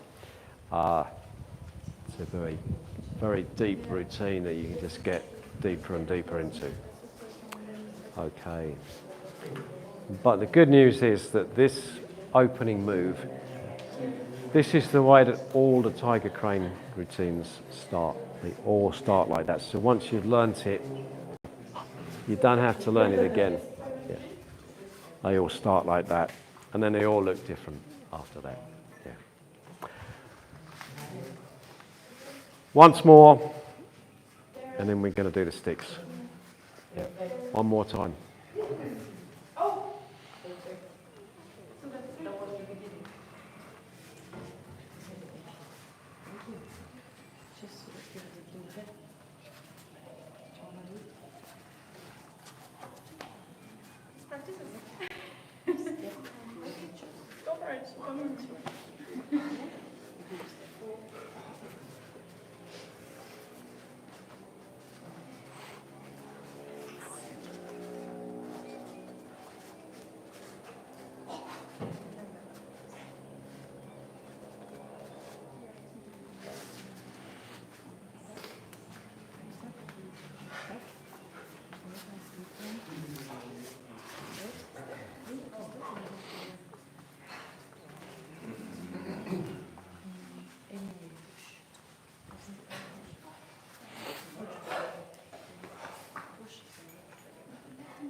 Can you look at the second partner routine?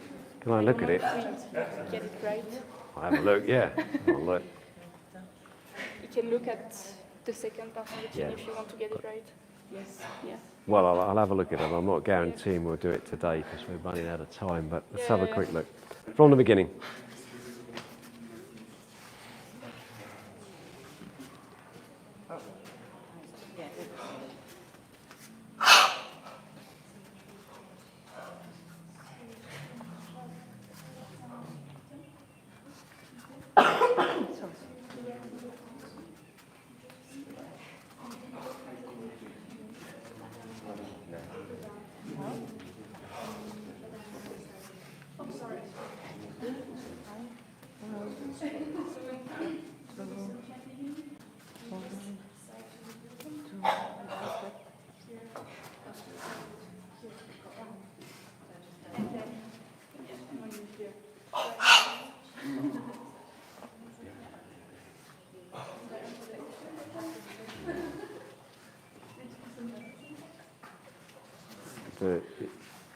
There's a bit missed out.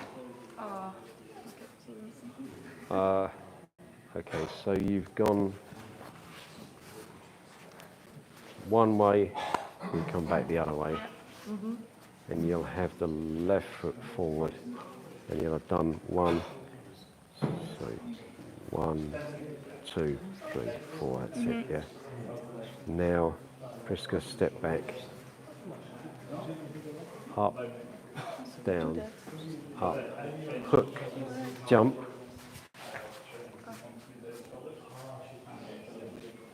Now you step forward. And I here. Yeah, step again. Down. Now step back. I block. Here. And then I should push you. Yeah. So it's there, except it should have a turn. Okay, we just missed this one. And we have like the three. before to get you into the turn. Yeah. Yeah. Okay. Thank you very much. Okay. So everybody now going to move on to doing the weapon training that you were doing yesterday afternoon. So can somebody just tell me what you actually did yesterday afternoon? Tentao, the side. Side to side bit Yes, of the side to tentao. Starting Okay. here. Yeah. Right, hold on a second.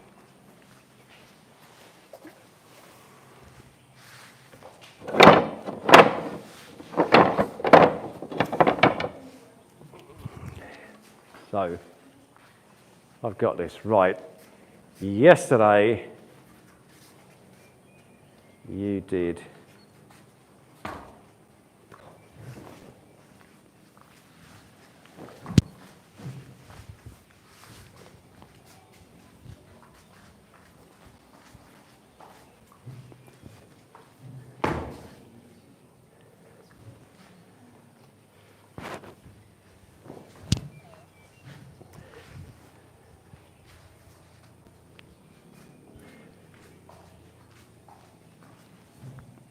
that.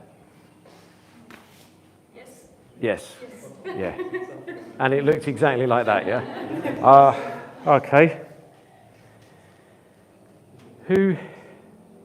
Right, for people who know the whole of the 10-tail routine already and don't need to go over it again, you could just grab some weapons and practice outside for a bit, yeah?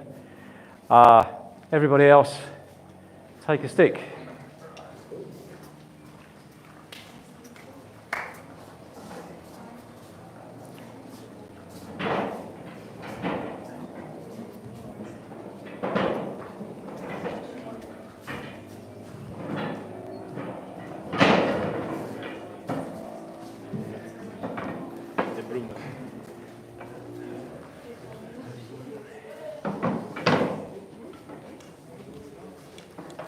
Okay. So,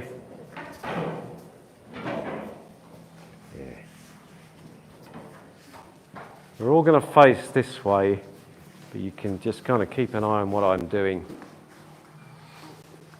Weight on the back foot, the ball of the front foot very lightly touching the ground. No weight commitment at all. This comes over your left shoulder and you pull it back to your waist. The hand is behind this way. Now, in case there was any doubt about this, you are practicing to use a big knife like Marion is carrying over there. Take the tantao out. Show us what it looks like. Yeah, one of those things. Yeah, don't kill the dog. You're practicing to use one of them. It's sharp. Well, that one's not, but if it was a real one, it was. So, but only on one side. It's a single-edged blade. The back's blunt. Yeah. Now, when you do a move like this, although in the practice we keep the hands separate, you could press on the blade and push it through the cut. Yeah, you could do that. Now, if you get it wrong, and instead of doing it that way, you do it that way, then you cut your own hand off, which makes you look really silly. Yeah? So keep the hand tucked away on the blunt side, and you pull it over. It wraps over the body like that. Tuck it back to the waist. Very good. And we can add a little stamp there, and then wrap it around. There you go. Now, bring your weight onto your left foot. So kind of like a bow arrow stance. Hands still behind, and we start to make a big circle. And then we tighten the circle up. You guys coming around in a big circle, tighten it up to a small circle. So it does that. And as it does that, bring your foot up. This is your classic crane stance.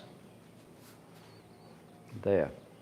Let's have another look at what's going on. There. Up like that. Up, spinning around, crane stance. Yeah, and then lunge out forwards. Here we go again from here.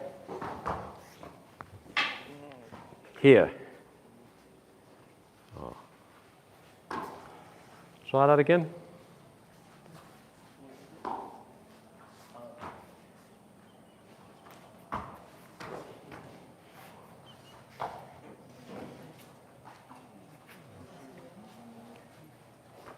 Okay.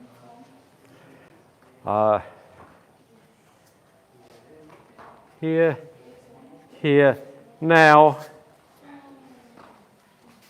left foot behind the right.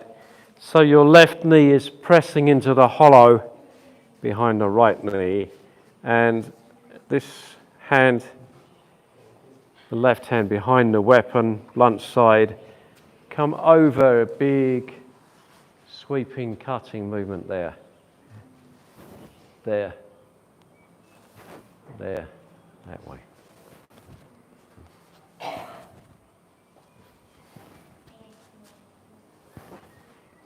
Yeah. So we just replay that once more. Together, from here,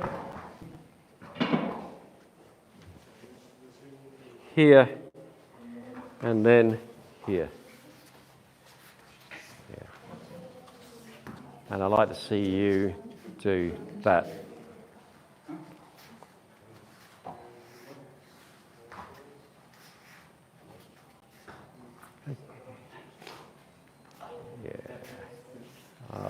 So we always get our footing before we put energy into the move.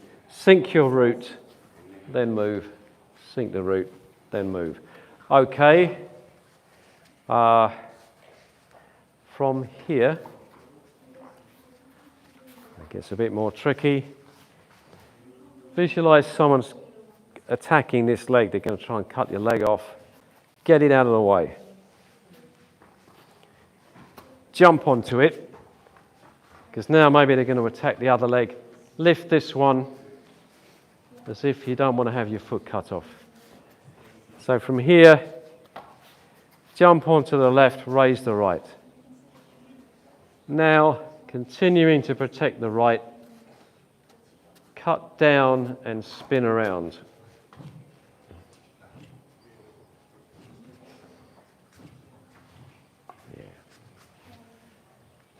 Okay, pretty good. When you've done that, bring your foot back, take a stance, and slice forward like this. Slice forward. Slice. Actually, just down to there.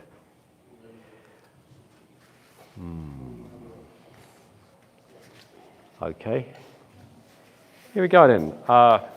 All together, stamp, wrap it around, guard, come up, lunge into the cross step. Now jump, protect your leg, and slice down. Yeah, careful. Yeah. Okay, try that again.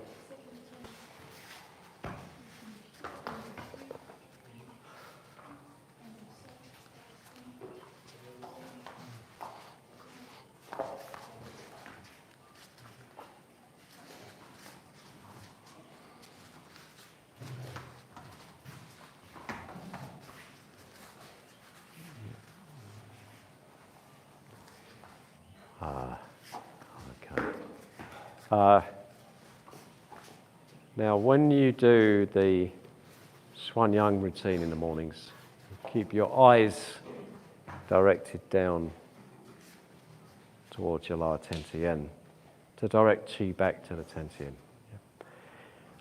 When you're swinging and whacking great big sharp knife around, keep your eyes on the weapon. Yeah, that is not the time to be gazing down at your Tien. That's the time to be looking at where you're cutting, looking at what you're doing. Yeah. So always keep the eyes where the weapon is going. Yeah.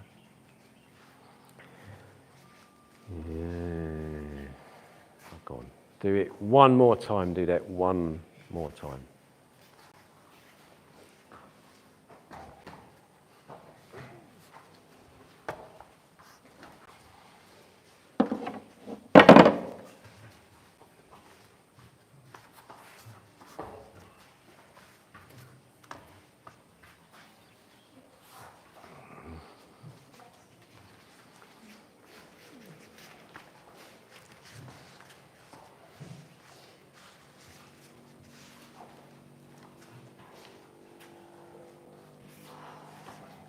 Okay, and I'm afraid we have now run out of time, so put the weapons back for now.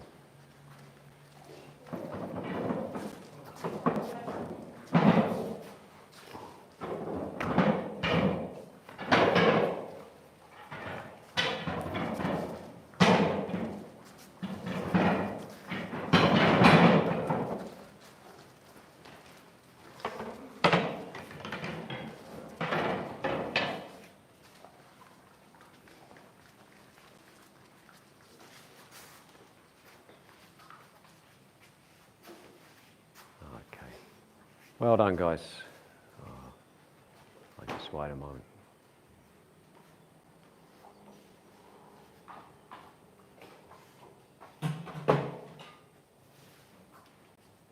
Okay, yeah, well done.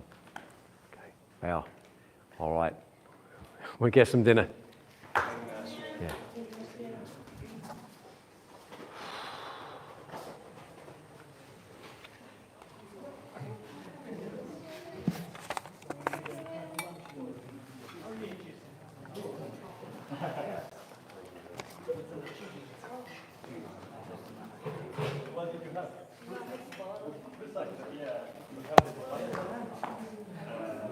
Oh, that's it. So here, I attack already. No, I said forward. Say that. Step back, no, step back attack. Step back attack. So here. And back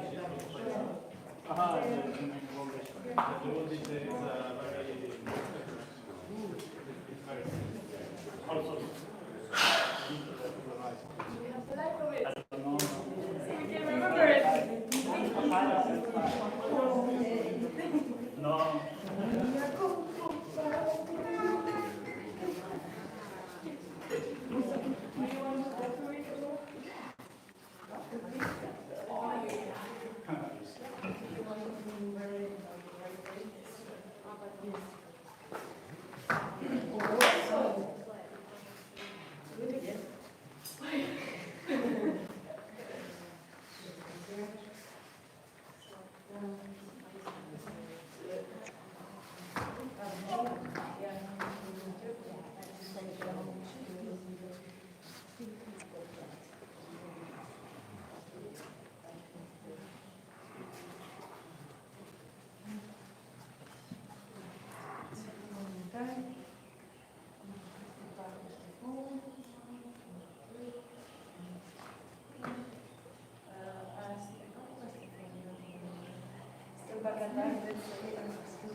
See you tomorrow.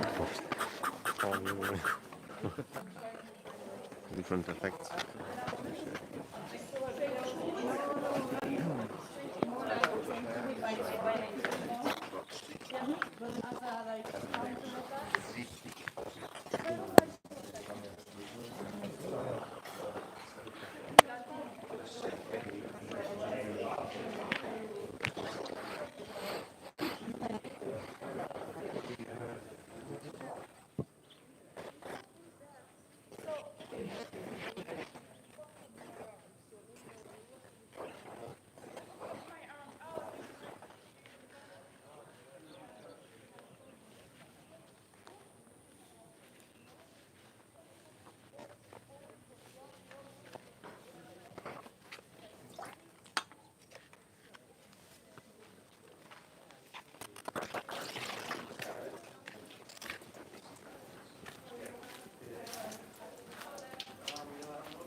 Here we go.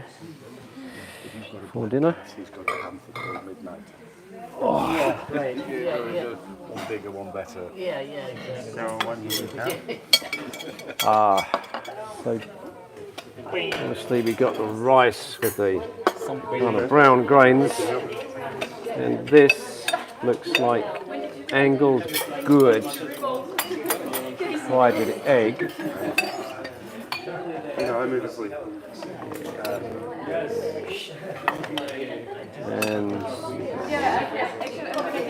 And this one is pumpkin soup. There you go, there's your pumpkin. And it's a really big problem with diet. It's fucked. We have to write. Sure. To me, could it be edited? It's really, even in the morning. I just must have the soup. Like noodles and fries. Okay, so that's our dinner. See you later, guys. Yeah, thanks for watching. Yeah,